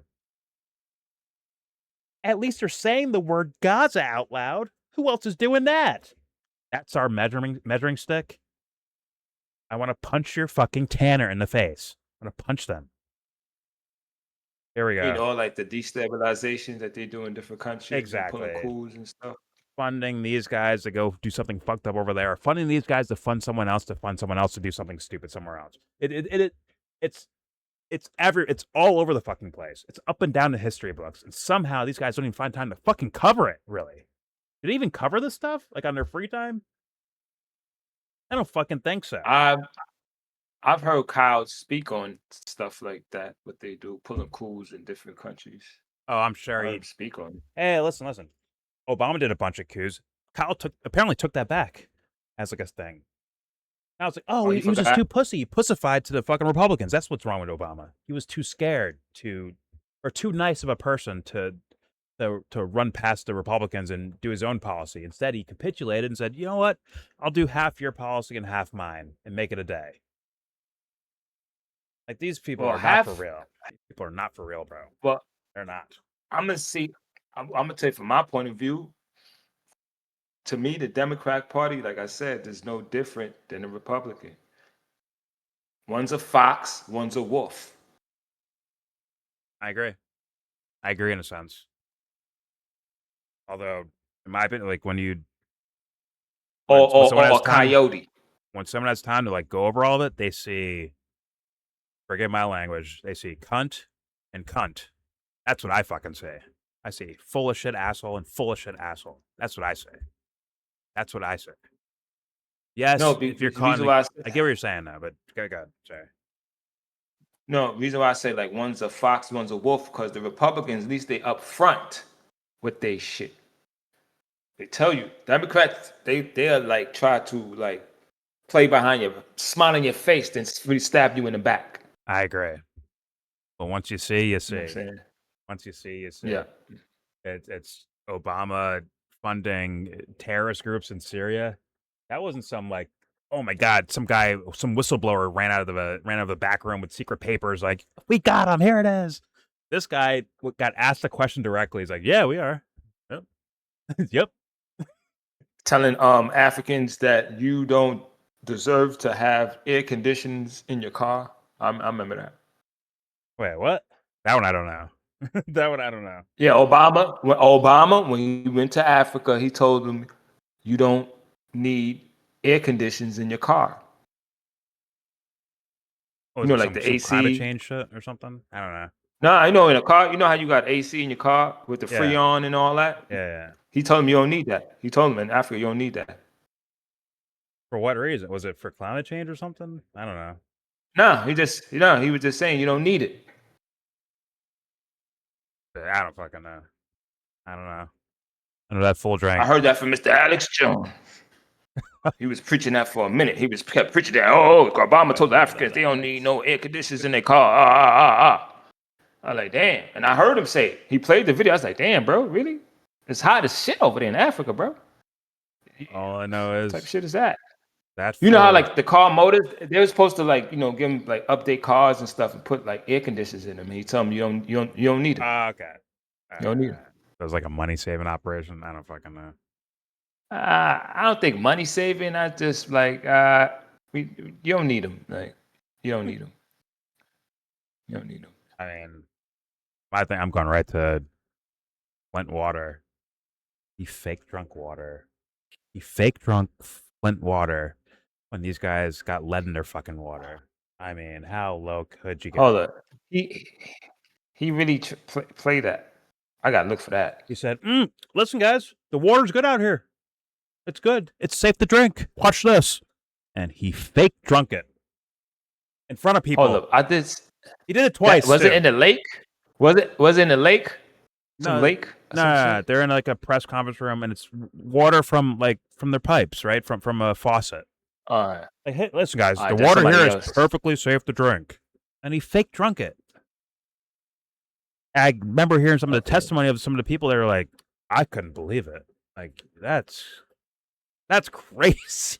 I mean, that is as low as it gets of a thing to do. It really is. You see, the same. He must have did that first, and then went to Africa. Told them you don't need no AC in your cars. So, I mean, people were saying Trump had immunity from Republicans. That full had immunity, period. Apparently, because Republicans ain't covering news like that. They're gonna look at, oh, this guy is secretly from Africa. He's a Kenyan the whole time. They're gonna look at shit like that. They're not gonna go over like how destructive. That's what I'm saying. That's why. Is. That's how I heard about the African when he told Africans they don't deserve AC in the cars. Fair enough. Fucking Alex Jones, he's a fucking loser too, man. These people should be actually ashamed of themselves, honestly. That's why I first like started learning the politics. I was watching him. because of Louis Farrakhan. Louis Farrakhan was speaking on, talking about like guns. And he was like, here, Alex. He kept saying Alex Jones, because I used to watch Farrakhan a lot. And he kept talking about, yeah, Alex Jones said you would not take my guns. I was like, who the hell is this Alex Jones? So I looked at it, I was like, oh. And then I seen a couple of rappers did a show with Alex Jones. I seen a couple of rappers, and then there's one rapper named Immortal Technique. I don't know if you heard of him. I have. He was sitting down with him, and Alex Jones was like, whoa, I didn't know rappers were smart. And he tried to tell him, he's like, no, it's certain rappers, not the ones that they push up there to the top. You know what I'm saying? But the ones that's at the bottom, they're very intelligent. You just don't know about it. And he was saying so much shit. Alex Jones was impressed. He was impressed. He was like, oh, snap. Yeah. Not every black person or Hispanic person that may come from the ghetto you think is stupid. That's what makes not you, but white people ignorant. Because ignorance when you don't know. And they think that they know. That's what makes them ignorant. So fair enough. That's one of the reasons I started really watching Alex Jones. Like, you know what I'm saying? Like, he put me on to some stuff. I ain't gonna lie. He put me on some stuff. Well, I was lucky enough to find some guys before I found Alex Jones. And I mean, I watched when I was first looking into stuff. I found Alex Jones too, but yeah, I watched like some documentaries here or there, but yeah, But the thing about Alex Jones, what I like, right? Because everything he was saying, it kind of came true. Because he was saying, "Oh, the Democrats going to do." No, listen. Can you listen? Can I finish? Let me finish. My bad. He was like, "Yo, everything that he said, the Democrats, they're trying to take your guns." That he said the Democrats is going to create like a panic attack and act like they're the savior. And everything he said came true, but it was the Republicans. It's the Republicans. He was talking about, he didn't say COVID, but he said something is coming. Something is coming. And it fucking did. And it was the COVID. I was like, oh, you was right. But it's from your side. It's from your side. So I was like, oh, okay, Alex. So I was like, okay. And he was talking about the Pizzagate and all this other stuff and da. Come to find out, it's your side. It's your side. It's your side. Like I was still, I still was like I said, I'm trying to be open-minded. Yeah. I'm not trying to be closed-minded. So I should say, I watch stuff on the right, left, middle, center, up above, so below. I watch it all. Mm-hmm. I watch it all. You know what I'm saying? Oh, fair. I like to watch Fox News, so like I said, to understand their propaganda, to understand like what they think and they talking points. Like, well, okay, all right. So when I see somebody who's talking that same dumb shit, oh yeah, you know, Trump, he does good for the country, like how? And they can't explain themselves. It's like, all right, see, that's my point. That's my point. I got a homeboy. I got a homeboy, me and him be going at it, right? And the thing about him, he don't watch nothing but politics. He don't read no articles, nothing. Me and him, I was telling him, it's like, yo, you know Trump can't read. The nigga told me for somebody who can't read, he's running the country good. I'm like, no, the fuck he's not. I'm like, yo, bro, why niggas just be dick sucking? I'm like, yo, bro. I'm like, yo, this shit is just disgusting. And it's popularity. That's all this shit is, popularity. It's like what I was saying earlier about somebody, they judge somebody on the character of who they are. But when you really look into that person, they ain't shit. They ain't shit. They ain't shit. But they just like his character. It's all popularity. That's all this is. The same thing with Obama. Same thing with Obama. The time's gonna end, right? Okay, he's out of office, and you realize, like, wait a minute, nothing changed. In fact, it got worse. It was actually worse. Got worse. Like, how'd that happen? So, but you know, like, that's when I tell my friend. My friend, like, don't let that be you, man. Don't be like a year after this guy's out of office. Like, wait a minute, he's out of office. I didn't get nothing out of this. Like, don't be that guy, man. Learn a little bit. You don't have to be a fucking librarian. Just get a little bit out of it. You know? Like when he did the taxes, where he took my taxes 1 year because I ain't apply for no medical nothing. He took my whole taxes. I'm like, yo. I'm like, this motherfucker. I was tight. He forced me to fucking buy the shit so I could get my taxes. I'm like, yo, you's a foul bastard. You was a foul bastard, bro. Like I said, we was talking about the ICE and all that, you know what I'm saying? But I'm not a Obama supporter. Mm-hmm. I'm not no president supporter. None. Because they all puppets. They all puppets. The one we had so far. At least in my life. There's no way I wouldn't trust them with anything. But yo, hey man, watch my mailbox for a second. I'll be right back. I don't trust them with that. I swear to, I'm not trolling either, bro. I mean that. These are some mentally ill motherfuckers. But they get looked past because they're wearing nice suits and they got security guards and they got official. They have Ivy League degrees. Yeah. They have degrees. That's what makes you even worse. Like when you like some of that, because you're being indoctrinated, bro. You're not thinking. You're not a free thinker. You're not challenging none of that. You're just going with the flow because they're giving you degree and money. So it's like, and we don't know nothing. Cause we common folk. We Right, don't know we're the nothing. dummies. We're the dumb ones, and these guys are the geniuses as they blow fucking people up. Make on paper some of the dumbest decisions you can think of. Like they're actually dumb motherfuckers, but we're the dumb ones, of course. And then they do that on purpose. They do that on purpose. I was like, yo, that's just evil. It's evil. In my book. The action, yes, to me, yes, is very much that.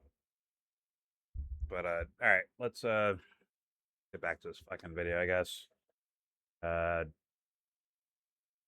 Let's see it because I don't think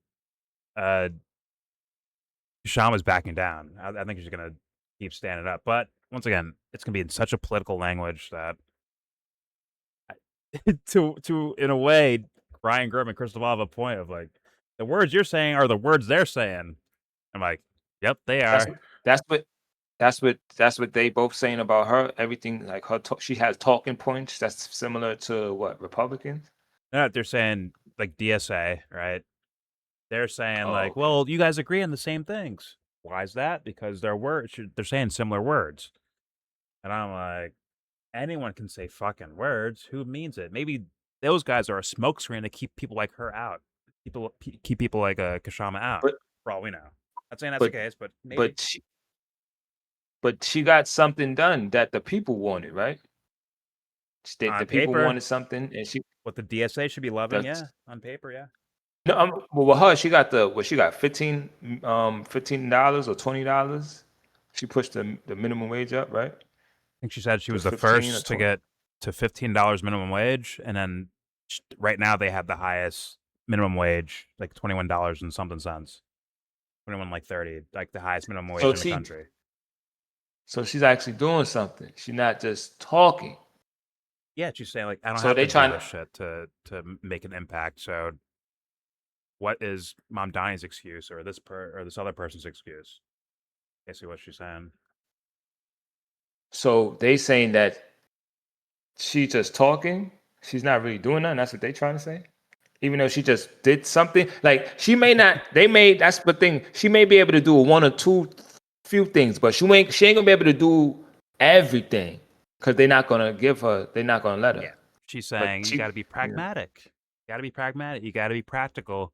What you want to get done. You're not gonna get it done because you got to play ball. Meanwhile, it's like, isn't the playing ball is what's stopping those things in the first place? And maybe the way she's doing it is how you actually get certain social policies changed around. And that's why it's like insulting because she actually did get some shit done, but they're bragging off whatever, in a way, kind of minuscule things that Mom Donnie got done compared to her in regards to the relative position that she was in, right? If she's like random city council member versus the mayor of the fucking city, you think the mayor can get more done than a city council member, right? Just like a random city council member. But somehow she pulled that off, apparently, or her group pulled it off. But yet it's like, yo, what's Mom Donnie doing? It's like, well, he's getting more buses out there, you know? Freezing on rent. Okay, fair enough. But like, what happens if you're capitulating the whole time to these other politicians? Like, what are you getting done in actuality? Just kind of giving them a facelift instead of a challenge to them. But yeah, good. Now, I've like you said, the rent freeze and all that. I gotta see it to believe it. I heard about it. I need to see it. Yeah, true. I heard about it. I need to see it. And then all these free buses, that ain't gonna work in New York. Now, I'm gonna tell you right now, some people, they riding the bus for free. They just hopping on. Mm-hmm. Tell you right now. But as far as what people that's in low income areas, what they're gonna give them free buses or I don't know how that's gonna work. I don't know either. That's going to because they raising the fare every goddamn year. Every year the fare keep going up. Like for what? Y'all always need more money for the city. It's like what? The city got money. Y'all stop wasting the money that y'all get and use it to where it's supposed to go. Y'all wasting it, and then you'll make us pay more. Like come on. Same thing to do with the taxes. Like yo, this. Yeah. I'm telling you, one day it's gonna hit the fan, every city, they gonna go to every city. Everybody gonna go to their city hall buildings and burn them shits down. And then ain't gonna be no office for none of these senators, councilors to ever go. You're gonna have no job. You're gonna be home. You're gonna be out of a job just like us. Then what? Yeah, It's gonna happen. It's gonna happen. I think that is a distinct possibility. Although, And they could bring their drones and all their machine guns. It still don't matter. It still don't matter. It still don't matter. dude, the And army, when people get fed up, the military is mostly made That's up what I'm of saying. poor kids, bro. They're the ones that are like doing the shit for a career or Don't for forget- free college or don't- whatever the fuck. They're more don't forget you're gonna have the veterans. Don't forget you're gonna have the veterans here. And the veterans, they I'm telling you, they think it's gonna be a cakewalk against the people. Nah, power is people. Real power is people. Most of It's the not money. military don't like what the government does with the The military. government. They don't like that shit. Exactly. So the military is Exactly. not taking their sides most likely, but Exactly. still, if they feel they think that for a threat thing happening, that could be bad. Where like these guys go out and start trying to kill military people for the sake of like, hey, we're at war with them, let's go take them out. Yeah, that could get bad. That can get bad to where the military would actually fight against them. But if they leave them alone and say, nah, we're here for these guys, then maybe. But I don't want that. That sounds terrible. they're gonna push it. They're gonna push the people there. They're gonna push the people there. Probably. They're gonna. Probably. I agree. Probably. But I think non-compliance has always been the answer. Like, okay, guys, we're done. Got the Fight Club. Like, hey, guys, we're drivers for you. We pump your gas. We clean your floors. We clean your houses. We're Take like, care of your kids. we build your buildings. We do all this shit. We take care of your kids. We teach your kids. Like, if we say no, you got, like, what are you going to do? Like, what the fuck are you going to do? That's the thing. That's the thing. That's how they not that smart. They're not that smart. Really. They're not that smart. If people, I'm always thinking like, oh, that's why I said we got to work together to shut down the system. Say like, we be like, no, nobody's going to work. Everybody, the whole 50 states, nobody going to work. Then what? Just for one day. Oh, it's over. It's over. That's what I'm saying. But we all got to help each other. Yeah, basically. But you're black. But you're black. You're Spanish.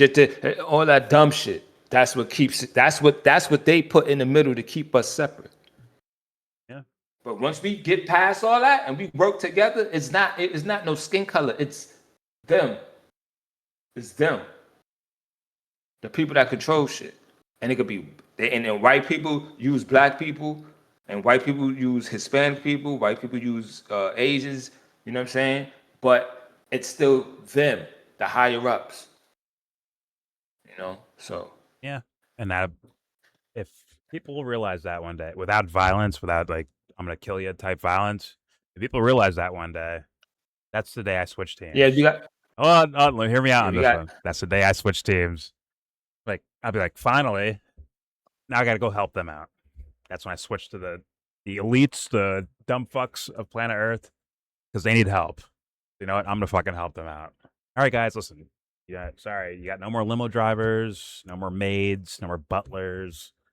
Sorry, like if a pipe bursts in the house, you got to go fix it yourself. You got to mow your own fucking lawn or drive your own car. Like, sorry, but guess what? I'm here to help you. I have empathy. I'm gonna help you guys out. And you need more work than just physical, roll up your sleeves type shit. You need like empathy type work. Like, hey, you realize what you've done in your lives, guys? Someone needs to show you that. Here's a giant mirror. Let's do that work. And thus, I'm officially on their team as soon as that happens. But no chance until we start this other shit first. I'm like, yo, they gotta feel pain though. They gotta feel pain though. They will. They gotta feel some pain though That's first. the thing. They will. They will. And hopefully, if they ever realize it, I'll come right back to the other side. Like, are you guys ready now? It's your turn. Let's go. Time for mirrors. We all need those mirrors out. But all right. Let's just fucking breeze past this. Fucking let's keep playing. Breeze it. There we go. Donnie's campaign on a Democratic line, and now the Have to go to movement woo-woo for a of second. DSA and DSA-aligned candidates who are running on the Democratic line. You mentioned the FDR example earlier. Obviously, FDR was a Democrat. So why is it that approach is wrong when, to me, so far, it's just been, why is, mentioned the FDR, DSA and DSA-aligned candidates who are running on the Democratic line. You mentioned the FDR example earlier. Obviously, FDR was a Democrat. So FDR's a Democrat, so it's like, are you trying to like convince the? Okay, here we go. That was very bizarre too. Okay, why is it that approach is wrong when, to me, so far, it's just been vastly more successful than trying to go it alone and build something from scratch. You know, my view of the Democratic Party is that it's basically a sort of like, you seem to have a view that it's like a thing, like a very powerful, tangible thing. My view of it is more, it's a kind of empty shell with ballot access run by a bunch of consultants who can and are being overthrown because the base of the party doesn't agree with them and because they want to support the type of candidates that we like. So okay, so Anthony, where are you at, Anthony? Is this Kyle influencing Krystal or Krystal influencing Kyle? Which one is it? Are they both dumb fucks together? I mean, they're both dumb fucks, but like, which one is it? Who's the ringleader here on this? I need Anthony to answer that question because the way she just said that sounded like such a dupe sounding motherfucker. Like that was crazy sounding. Well, you know, FDR, he was a Democrat, and you know, Democrats aren't like, there's no like organization here. It's just like a thing with some people in it that you know, do things. Like, didn't you just bring up Bernie in 2016 and 2020? What happened there? Was that a you know, a conglomerate of consultants taking down Bernie Sanders and the will of the people? Why couldn't they just run them over? We saw the fucking rallies. Unless she's saying Hillary Clinton was legit and Joe Biden also legit, especially in those early like caucuses of the primary, super duper legit was Joe Biden. Pete Buttigieg won Iowa, obviously. These are all legitimate results because there's no apparatus there. It's a random ragtag group of kind of consultants, just like kind of picking this person or that person. When in reality, it's like, it looks like an apparatus. In fact, who the fuck is Mamdani or AOC or Bernie Sanders bending the fucking knee to? Who are they bending the knee to? Like, I don't get it. Is it just consultants, I guess? Jesus. I didn't fucking realize. I didn't realize that when you see these votes in the House or Senate that are going in a horrendous direction until the public wakes up first, by the way. After the public's like, yo, we can't have this, then these motherfuckers start voting a different way. When it comes to something like Israel, Gaza, or whatever the fuck, right? They wait for the fucking audience first. They're still not there with Somalia and all these other countries and destructive actions that are happening. And it took especially Haiti as well. Bernie Sanders waited for Joe Biden to leave office to call it a genocide. I'm sure no one's beholden to some sort of thing that's existing over it, some apparatus existing. Of course not. That would never happen. That would never, ever, ever happen. The WikiLeaks emails didn't tell us anything about apparatus or collusion with the media. That never saw a fucking thing about that. It was all make-believe, apparently. Fucking Christ, who can believe that other than fucking children? Who could believe that shit? Correct. When I say children, like, people just didn't know about any of that shit I just said right there. They didn't know a fucking lick about it. Consultants. Just it's kind of open. It's an open desert. It's up for the taking. All they have is a couple consultants. Are you fucking sure? Are you fucking kidding me? Holy fuck! I'd feel so bad if she means well and she's just that stupid. I'd feel bad, but I'd have to call her stupid. Sorry, Krystal. And Kyle, go fuck yourself. All right, here we go.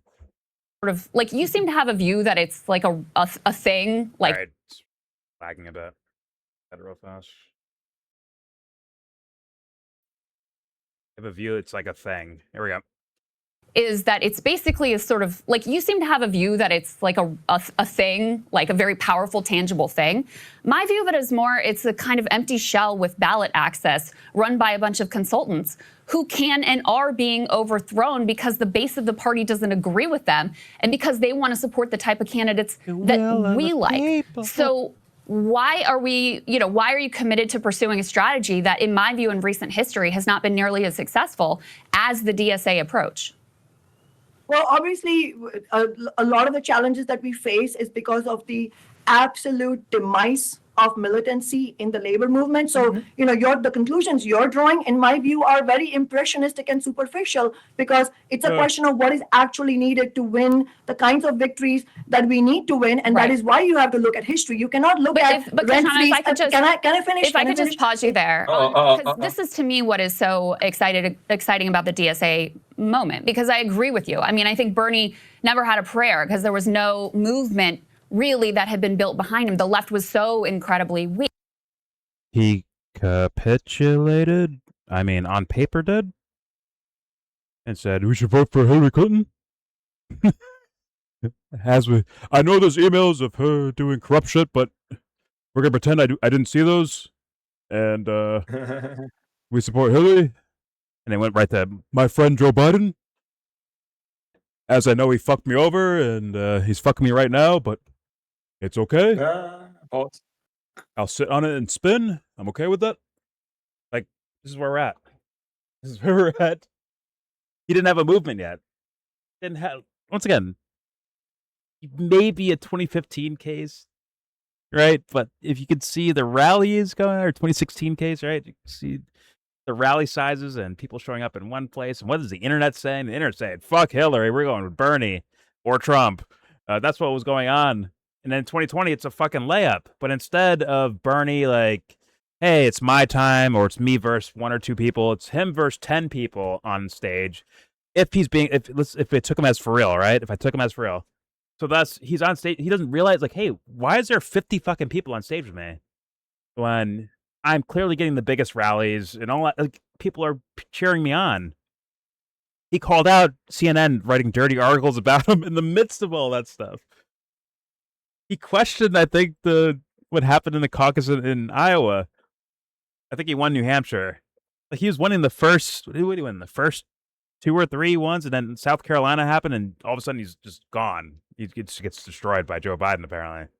No one has questions about that. And if that's allowed to go by, if those events are allowed to happen, like, well, what does that mean? That means when they don't want you to have it, they can just take away from you. If Bernie was even for real in the first place. If Krystal's even for real in the first place, how much times do you want to get fucked? And I know that'd be fucked up for someone to say it to a lady on TV, but I'd fucking say it to her because she has to hear. I'm sorry. How many times do you want to get fucked? Unless you're fucking with me right now. How many times? What will it take? Will they have to, I don't know, help a genocidal army blow up millions of kids? Wait a minute. Wait, they did that? Oh, shit. What does it take then? What is the red line of, like, okay, we can't, there's no way we can do this. It is zero tolerance for these fools. What is the measuring stick? Well, hey, Jordan, sometimes they're going to blow up kids, man. What do you want me to do? They're going to do that. So you might as well, like, help them out right now so that we get a win later on. When is that part of your equation? Ever. And in fact, they should ask, like, hey, you get why I'm questioning you, right? You should understand that. Because of the circumstances, right? Do you actually care about this? Or is it like a nail appointment on Sundays? A minor, pedicure, manicure, whatever. A minor out of your way. Fuck, I don't want to do this on Sunday. Like, I want to go out Friday night, so, like, fuck. I don't need my nails nice for Monday. I need them nice on Friday. Minor inconveniences. Is that what genocides are?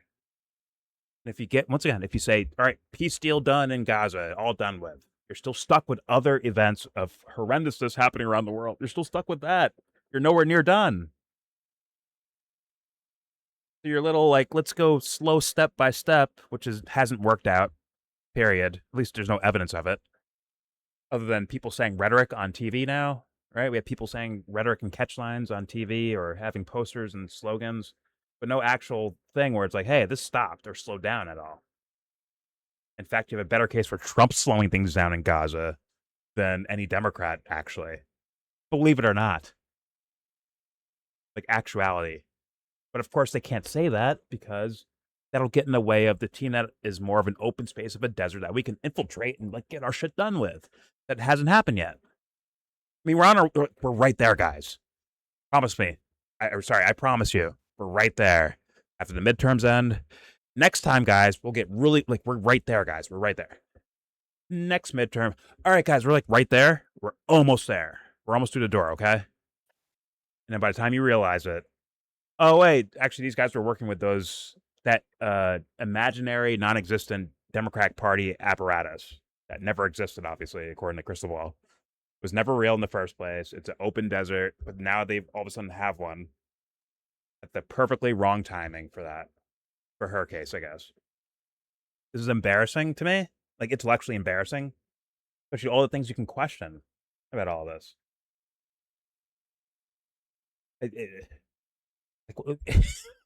Like, what the fuck happened during what was Hillary Clinton's thing? What was that?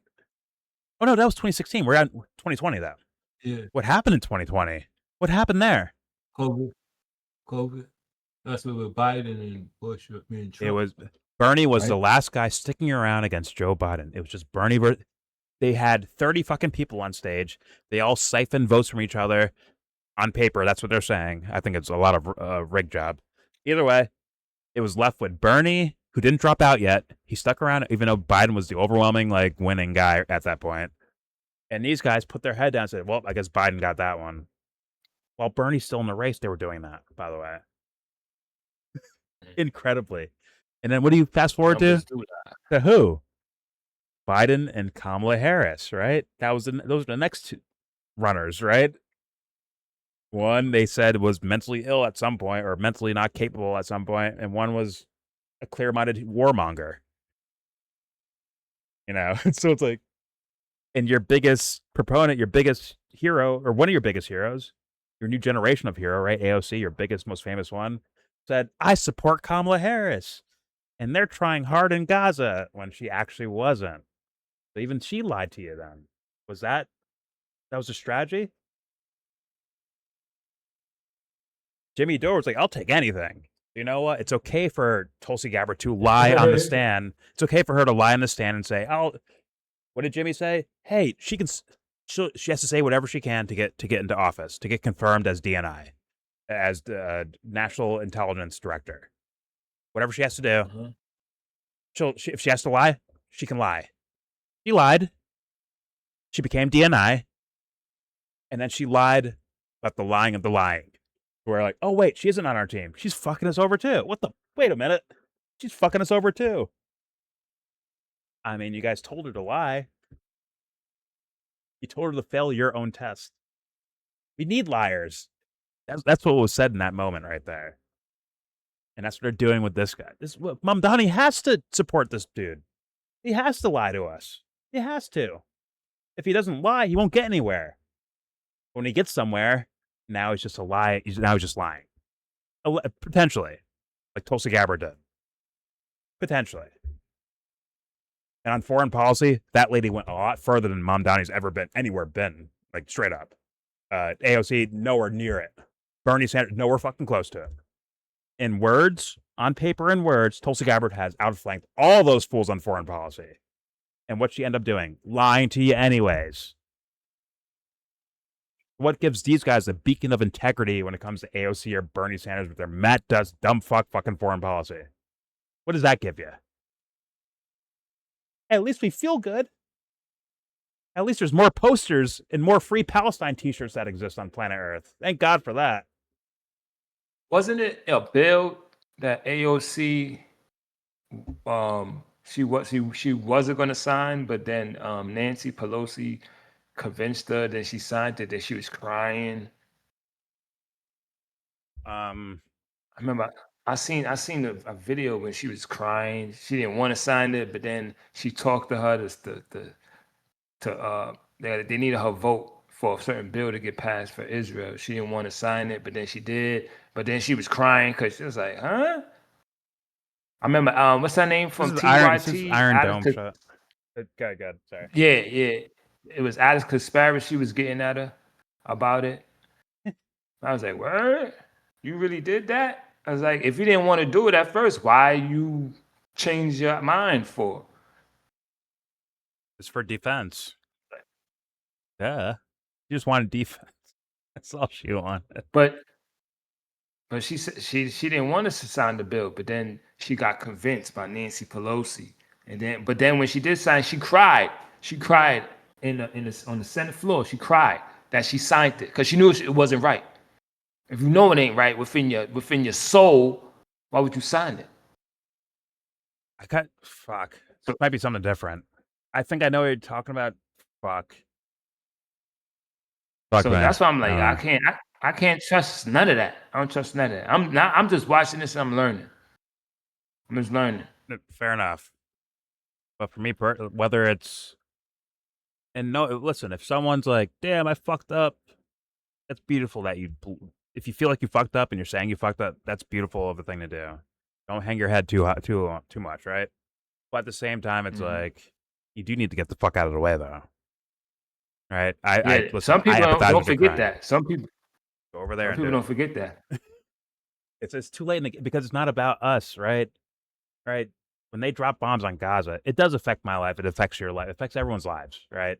All these bombs that drop across the world. It does. There is a ripple effect that affects all of us. But at the same time, it's not hitting my house, right? It's not hitting my apartment. So it's like I can't sleep. I can't be accepting of even a fucking inkling of that. I don't care if it's one bomb, one bomb only. I don't care. I can't accept it. I cannot accept it. But it do affect us, like, you know, when it comes to like infrastructure in America, because we spending money to go over there.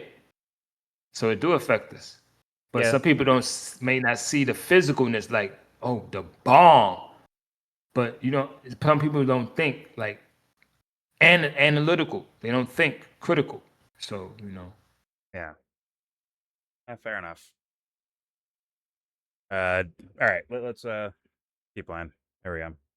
Almost done. Of victories that we need to win, and that is why you have to look at history. You cannot look at rent freeze. Can I finish? If I could just pause you there because this is to me what is so exciting about the DSA moment, because I agree with you. I mean, I think Bernie never had a prayer because there was no movement really that had been built behind him. The left was so incredibly He's a coward weak. and a pussy. And so when I look at DSA, no, he was weak and a pussy. Like, that's clear as that. He could have protested both elections. He had easy room to do that, simple room to do that. But he capitulated for the sake of your dumb fuck. He had strategy. the numbers. Well, he had the numbers. Krystal's dumb fuck strategy is what Bernie used, and apparently, I don't know where. I guess they got it from Bernie. I guess. I mean, the guy who's fuck. He's trash. All right, here we go. Moment, because I agree with you. I mean, I think Bernie never had a prayer because there was no movement really that had been built behind him. The left was so incredibly weak. And so when I look at DSA now, I think they're up at like 126,000 members.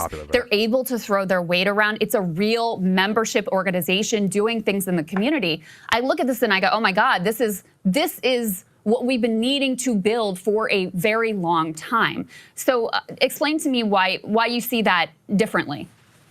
Yeah, I mean, obviously the membership is important. That is why I'm trying to say you're conflating the consciousness of ordinary people versus what the Democratic Party represents, and that's what I want to come to.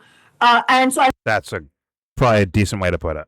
I'll say that. That's a decent way to put it. You're conflating, like, hey, people that might be tricked by DSA, right? They join because they want to do something in the world. They want to, or maybe they are legit, whatever the fuck, right?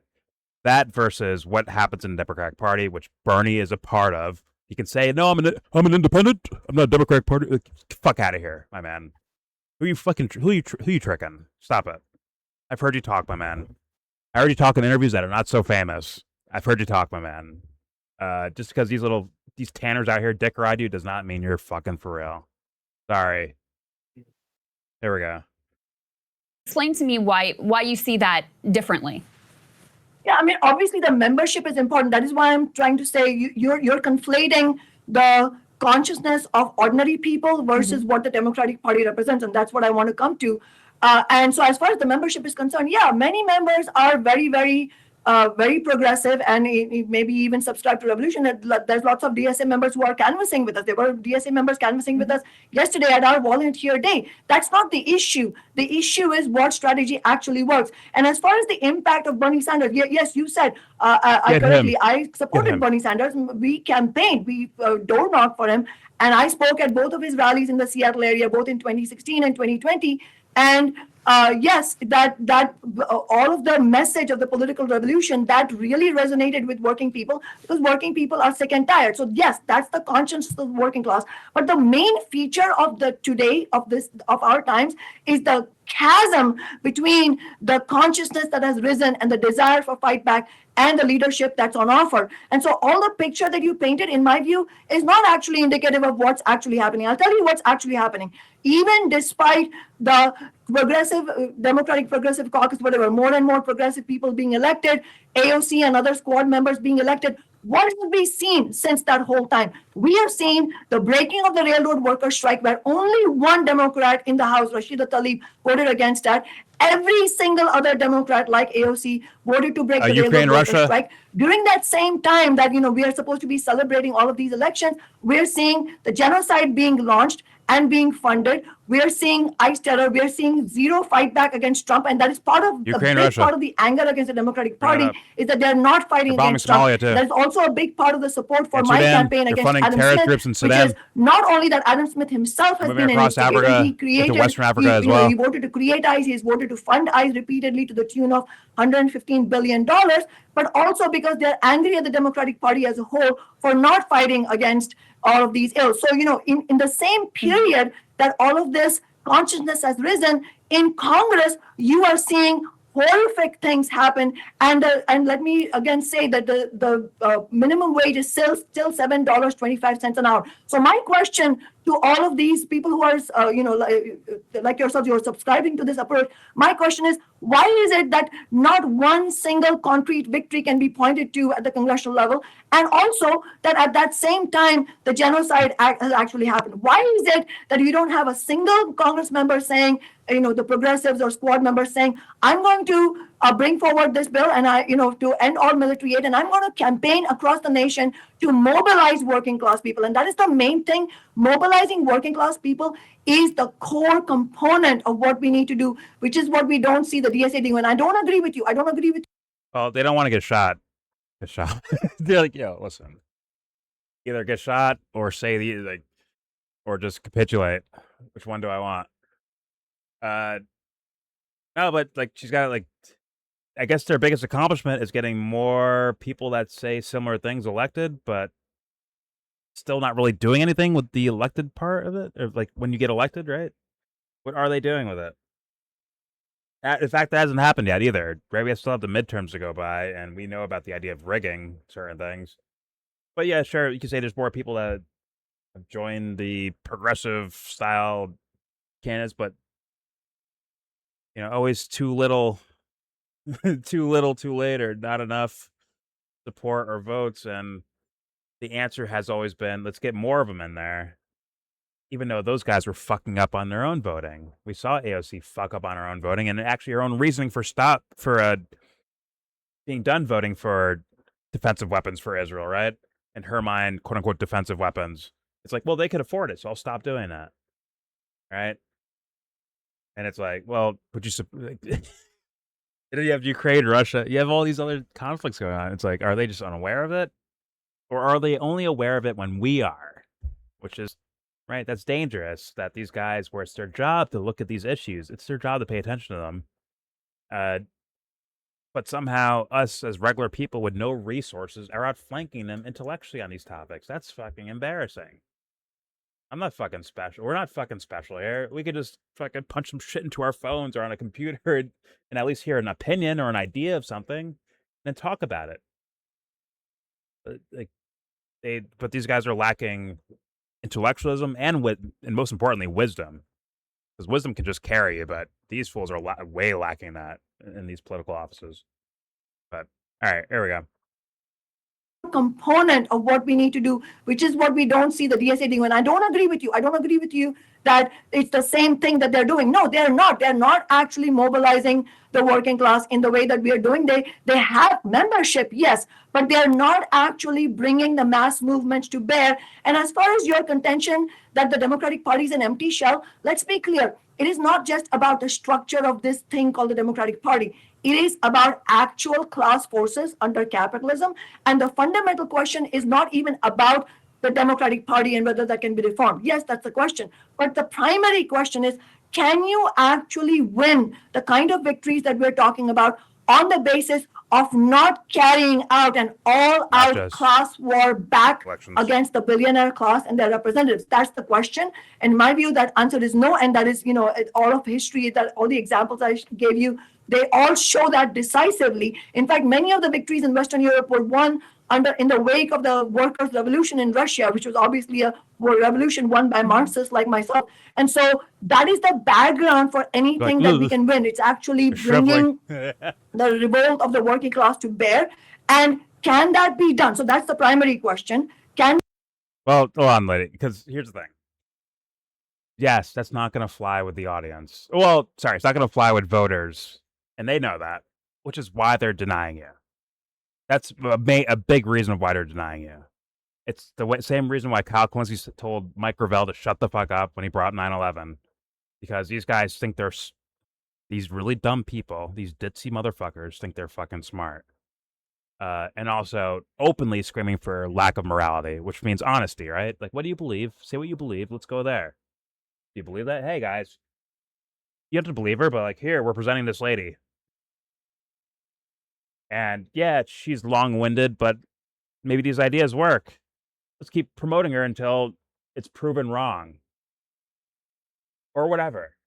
They're not going to do that, probably. But still, like, they're almost like they're with the audience. It's too much. You're over-explaining too much. You're explaining your answer too much. And apparently that's a bad thing. Got it. So it's like, but at the same time, me personally, hey, I accept that. If I can explain the fucking trajectory and the physics of a fucking asteroid about to hit the Earth and kill us all, if you're like, the fucking boring, I'm like, fuck, you got me then. All right. I'm gonna go play like PlayStation. Good luck, guys. But if you ask me to explain, I'll try to explain again, but I won't stop trying to explain it. It's just, well, they don't want to hear that. They're okay with that. It's just, they're gonna run, scream, and cry like, "Oh my god, how come no one told me?" All right, here we go. Just saying. What usually happens. The background for anything that we can win. It's actually bringing the revolt of the working class to bear. And can that be done? So that's the primary question. Can that be done? Can that kind of class war back against the billionaire class, can that be done from a party of the billionaires? Maybe not. In my view, it can't be done. But that to concretize that question, my question is this: even if you run as a Democrat, that's you can run as a Democrat. Maybe I could have run as a Democrat. That's not the question. The question is, would you be able to do the kind of class war for the working class that I did in a way that does not make you enemy number one of the Democratic establishment? No, that's the answer. The answer to that question is no. So whether even if you ran as a Democrat, let's concretize this question. All these new people who are now almost, the November election is happening, but they're almost guaranteed to get into Congress. The question is, can they do what's needed in order to fight for the working class and not earn the ire of the Democratic establishment? No, the answer is no. Right. And that is why AOC's quote, AOC was very truthful when she said that if she did what was demanded of her by the working class, that would have caused reputational and relational harm for her among the powers that be. As far as working people is concerned, your reputations are going to be, you'll be an overnight hero. Even to this day, I have people coming up to me in grocery stores and saying that thank you for fighting for this or that. But as far as the Democratic establishment is concerned, no, they hate me. But I wear their hate of me as a badge of honor, because for me, it's a confirmation that I am doing something right. So fundamentally, the question is, can you actually win the kinds of victories that we can win we need to win without going to class war back against the billionaires and their representatives? No, the answer is no. Back to your campaign in particular, I think in 2024. Why not just tell her what you guys fucking think? Say what you want. Like, I know what they want to say it, so why not just fucking say it? Like, yo, you're talking too much. This is not going to help you win. You're talking too much. At least Kyle said, hey, shut the fuck up. Well, he didn't say it to his face, right? He's too pussy for that. But or he didn't even say it to his internet face, right? But with Mike Gravel, he's like, yo, you want to win your campaign? Why are you running if you're going to talk about 9/11? Shut the fuck up about conspiracy theories. You can't win with conspiracy theories. At least say it. Here's your chance to say it to her. Like, yeah, you're too long-winded. This is like, you need to change your haircut around. We need to get rid of those glasses. Like, whatever the fuck. We need to change your background. Why not just say what you really mean? You have to be aesthetically what these guys are asking for, which is the smiling, like, robot lady we just saw in that Senate primary debate, right? Michigan primary debate for the Democratic Party. What's her name? Haley Stevens. Yeah, just do that thing. We need you to do that. Short-winded answers and smile more. Generic. Yeah, put on some more makeup. Just say what you guys want to say. Admit you need that. You need appeal. Admit that's a big portion of what you're asking for, which is why you don't think she can win, right? Anyways, there we go. No, the answer is no.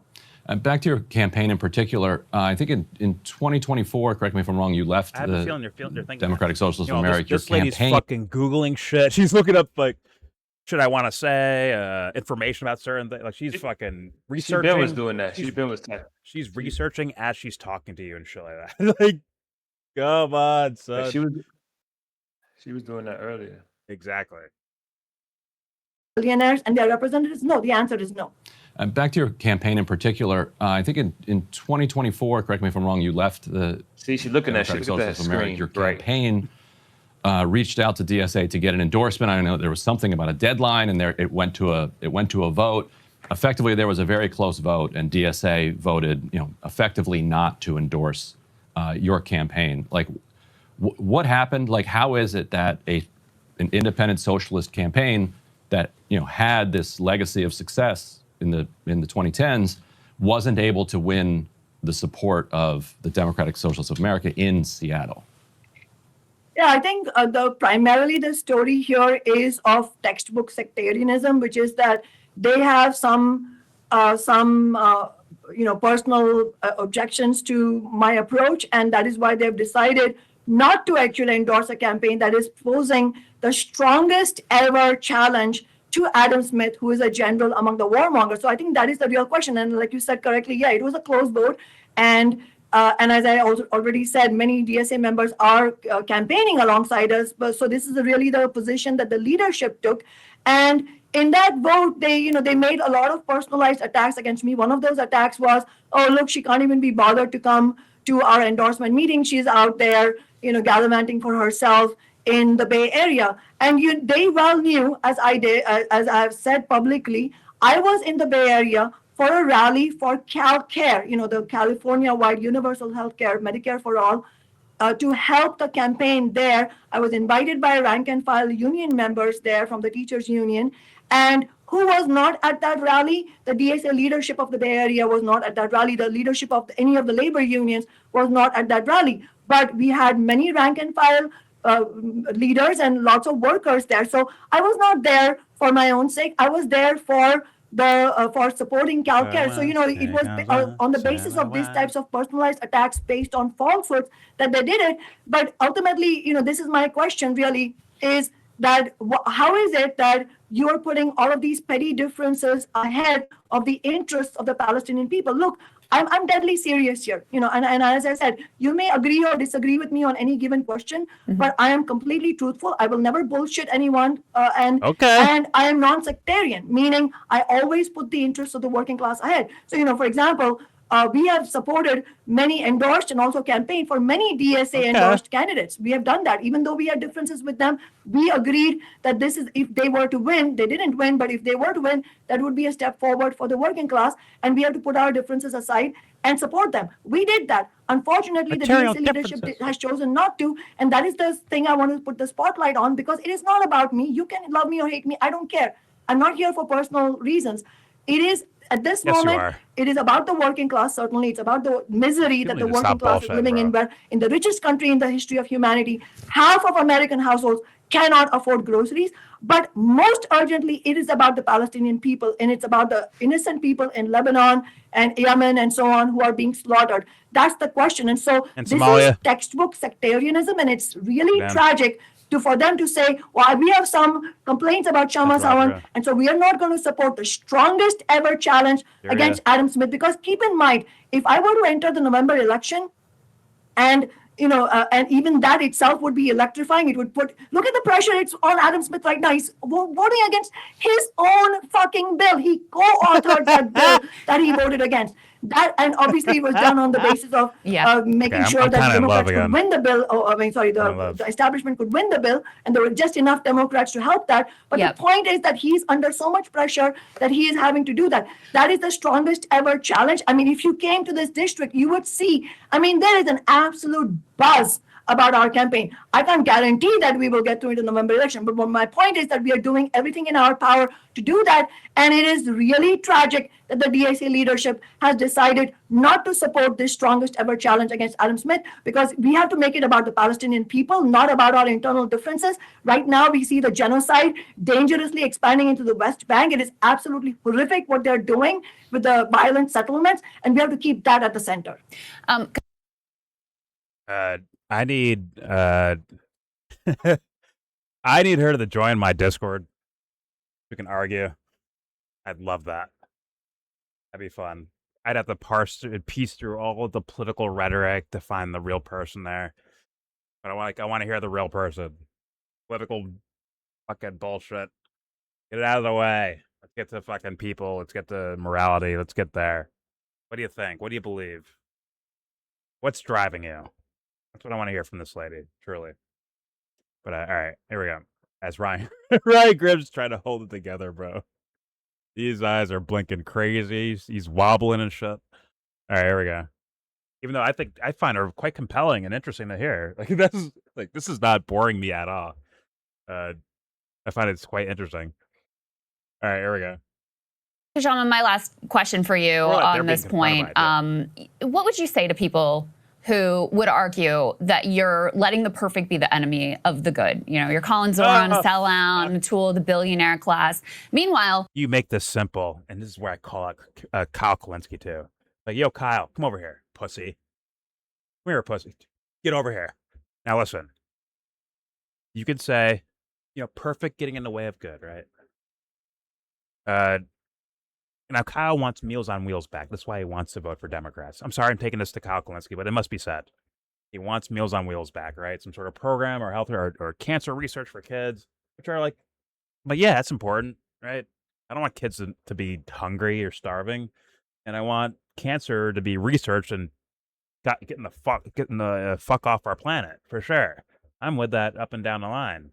But by no means will I say that's a win or a victory when we're juxtaposing it to blowing up people. Helping cancer for kids over here while blowing up kids with cancer over there. How the fuck is that a victory? How's that good? But guess what? That's not a demand for perfection. I mean, it is in my world of idea of perfection. Like a real sense of perfection. Black Swan style perfection. But, that's not saying for the on the surface idea of perfection. That's saying can we just not blow up kids? Hey, I'm not asking to be perfect. Can you just not shoot a kid in the face right now? Thanks. Hey, sir, can you just not hit grandma when she's crossing the street? Can you not hit her with your car? I know it sounds like I'm asking for a perfection, but I'm not. I'm just saying, can you not do that?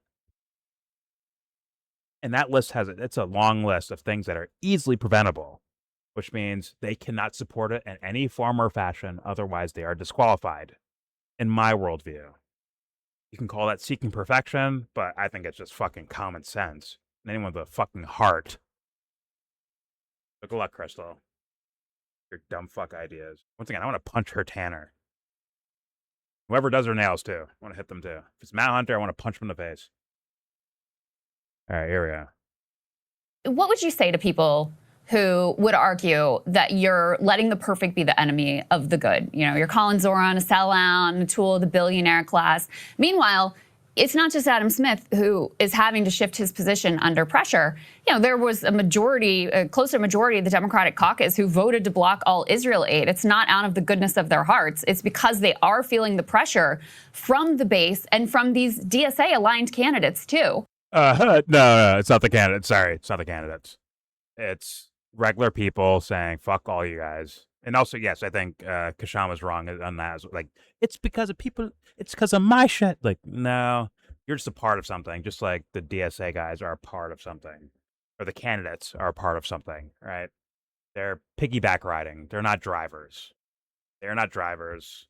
We watch them, once again, if Bernie's the if DSA is the creation of someone like an AOC or the Justice Democrats, and the Justice Democrats are a creation from Bernie Sanders, Bernie capitulated, AOC capitulated, and she's the most famous squad or Justice Democrat or squad member, and which thus those guys are now here. So can't use that as a measurement. It's more of people saw massacres happen on their fucking smartphones. That's more likely what happened. Something tragic happening in their lifetimes, and we're on it. And it's the most compelling story of the last couple years. It's died down recently for, I don't know, for whatever reason, but less bombing probably, although there's plenty of bombs going off. But at the height of it, I mean, everyone's looking at that from all sides, right? I mean, Republican guys were saying things that, well, maybe not voting a certain way, but definitely plenty of content creators and young voters were all saying, yo, fuck this Israel fucking team. Like, fuck those guys. Are we giving them money anyways? Fuck those guys. And that was a thing that was already going on.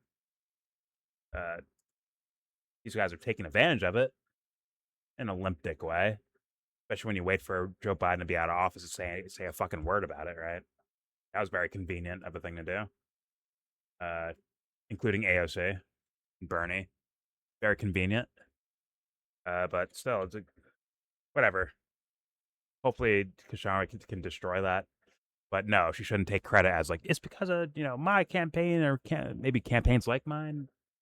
But I think it's more of the people, right? Regular people. Probably called that one. Here we go. Who are running against them in primaries. It'd be one thing if Adam Smith was the only one who changed his vote, but it was all of them. So there clearly is pressure on the Democratic establishment. You do have progress being made in terms of Zoran in New York City. The establishment talk about being, enemy number one. They absolutely hate Abdul al-Sayed, even though he isn't directly DSA. They're spending tens of millions of dollars. Like, why would they do that if this movement isn't a threat to them in some ways? And so if you're spending so much time, and look, I have my critiques of Zoran, AOC, all these people as well, but when you're dismissing the whole thing as they're sellouts, they're tools of the billionaire class, aren't you undercutting the one thing that is actually the most potent right now, that is having the most impact in our politics and is most likely to secure the most near-term victories for working class people? What decided that they worked yet? And also what decided that they're authentic yet? I don't get it. You're just establishing that without establishing that. I don't know. It's like, I think Kshama's answer is like either they're sellouts or the things they're going to do as a strategy to win are going to be fucking themselves over, and which I can view as possible as a actual thing. But here we go.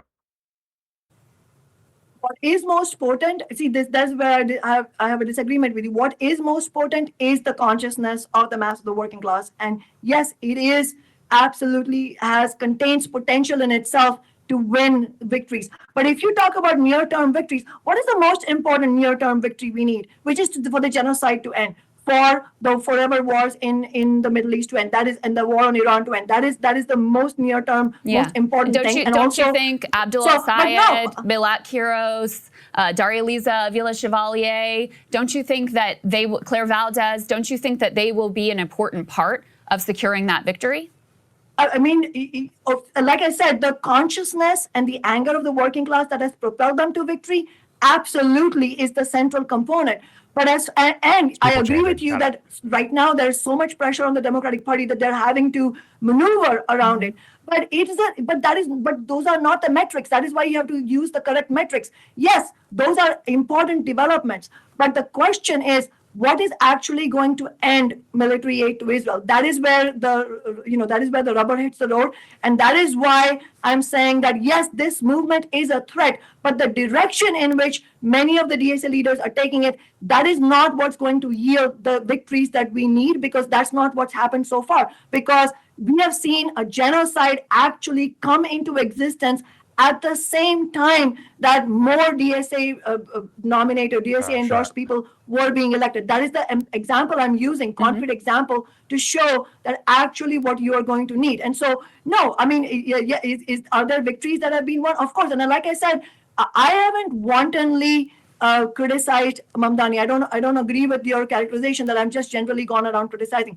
I have criticized DSA leaders. It's not just about Mamdani, on specific things that they have done, which I completely disagree with. And it's my responsibility to point the working class movement in the correct direction. And when I think that something is pointing in the exact wrong direction, like endorsing Kathy Hochul or like endorsing Hakeem Jeffries, it is my job to point out. But it is a non-sectarian approach, meaning that I have also at the same time openly declared that I support every demand that Mamdani ran on. And if there is a movement in New York City to win a $30 an hour minimum wage, I will personally be there helping that movement to win. But it is a question of what will actually win the victories we need. So what you see from the Democratic and Republican parties right now is them being what I call a malleable system. They are adjusting their approaches just enough in order to be able to survive. And they themselves are openly admitting it. I read you the quote from Politico from this establishment guy. And so they are doing just enough, and they will continue to do just enough for them to be able to survive. And that is why what we need to do is recognize that they are under pressure and really be as ruthless as the capitalist class is against the working class. It is the job of working class leaders to be ruthless against the capitalist class. And so that is the question. And that is why I would urge everybody who's watching this, please support us in our primary campaign. The primary election is August 4th. We are fighting to end all military aid to Israel, for a permanent arms embargo on the Israeli state. We're fighting for free healthcare for all funded by taxing the rich, for national rent control, and for a national $25 an hour minimum wage, which we think should be at least $30 in big cities. And this is the strongest ever challenge against Adam Smith. We have a real shot, but obviously we have everything stacked against us. The corporate media has done a blackout. And despite all of that, we have a real dynamic in the district, and we have so many people coming and saying that they've already voted, but ballots are out. If you're in the district, make sure you vote for our campaign. August 4th is the deadline. If you're able to canvass with us, please do so. Go to kshamasawant.org, donate, and sign up for phone banking chips no matter where you are in the nation. Kshama, I'll let her spank me. Oh, is that weird? Sorry. It's got some words that I'd love to grill her on. And I'm not saying she means violence. It's just, it can come off as violence. The best. I'd love to grill her on those words. What do you mean by ruthless? Or even the idea of revolution? Like, what does that mean either?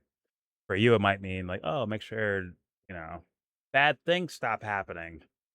And someone's like, we need to use bad things to make good things start happening. Might be someone else's sense of things. But, okay, we can leave it there. Yeah. Once again, I think she had enough substance to her responses that require some better responses from Ryan Grimm and Krystal Ball. They are fucking lackluster and unintellectual in the way their approaches. It's just, in my opinion, at least, like, they're fucking lazy sounding. Krystal's running off a script and Ryan Grimm's half asleep. Like, just lazy motherfuckers, man. Unfortunate. I do want to, just real quick, just want to take a peek at the comments. Someone said the commenters were like, fuck these idiots. I like her, a real revolutionary. I agree with Swan. This lady is rough as nails. That's good. Okay, so people apparently, at least in their comments, right, might appreciate some passion versus Ryan Grimm keeping his eyes open. It's unfortunate. Yeah, it is what it is. This interview was an adult speaking to two children. Now, unless Kshama has a giant bot network that's flooding breaking points with comments, I mean, they should take heed. This is the most unanimous I've ever seen a comment section. Yeah. Once again, I would have to grill her more, but her with seemingly unfiltered, just letting it fly statements screams a lot more than, no offense to the video we just watched of Al Said in the Michigan Senate primary debate. Like he just sounds more polished and just like, oh god. And maybe these two like out of touch motherfuckers think that authenticity doesn't get you wins. You have to be a politician and bullshit your way through things. That's what they're thinking. Like, oh, she's not polished. She talks too much. She curses, whatever. They may view that as a death knell for being a politician. I view it as the only necessary option. Not saying she is that, saying someone being authentic that's all. That's your only option at this point. Sniff, sniff. The world is getting weird out here, and authenticity is your only fucking option left. For real survival. But either way, I'll leave it there. I can see why the audience picks her over these two dingbats.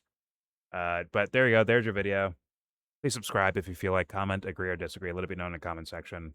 I thought this was going to be like something that wouldn't even come out, but apparently, just the IQ test and the drastic nature between the ideas in the room, very much worthy. But what do you think? Leave your comment. Don't forget to share, support. Hopefully, donate to all the links in the description box. Also, please join. Yeah, please pick up the Discord link if you want to join that. We're in that Discord right now. All bins are welcome. And obviously, everything I showed you, which is just this, I guess, will be linked in the description box to look at on your own and study and yada, yada, yada, and watch it for yourself and pause it and take in the ideas and let them go and whatever the fuck you want to do that.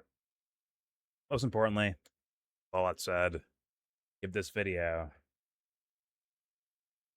and Ryan Grimm's eyelids a thumbs down.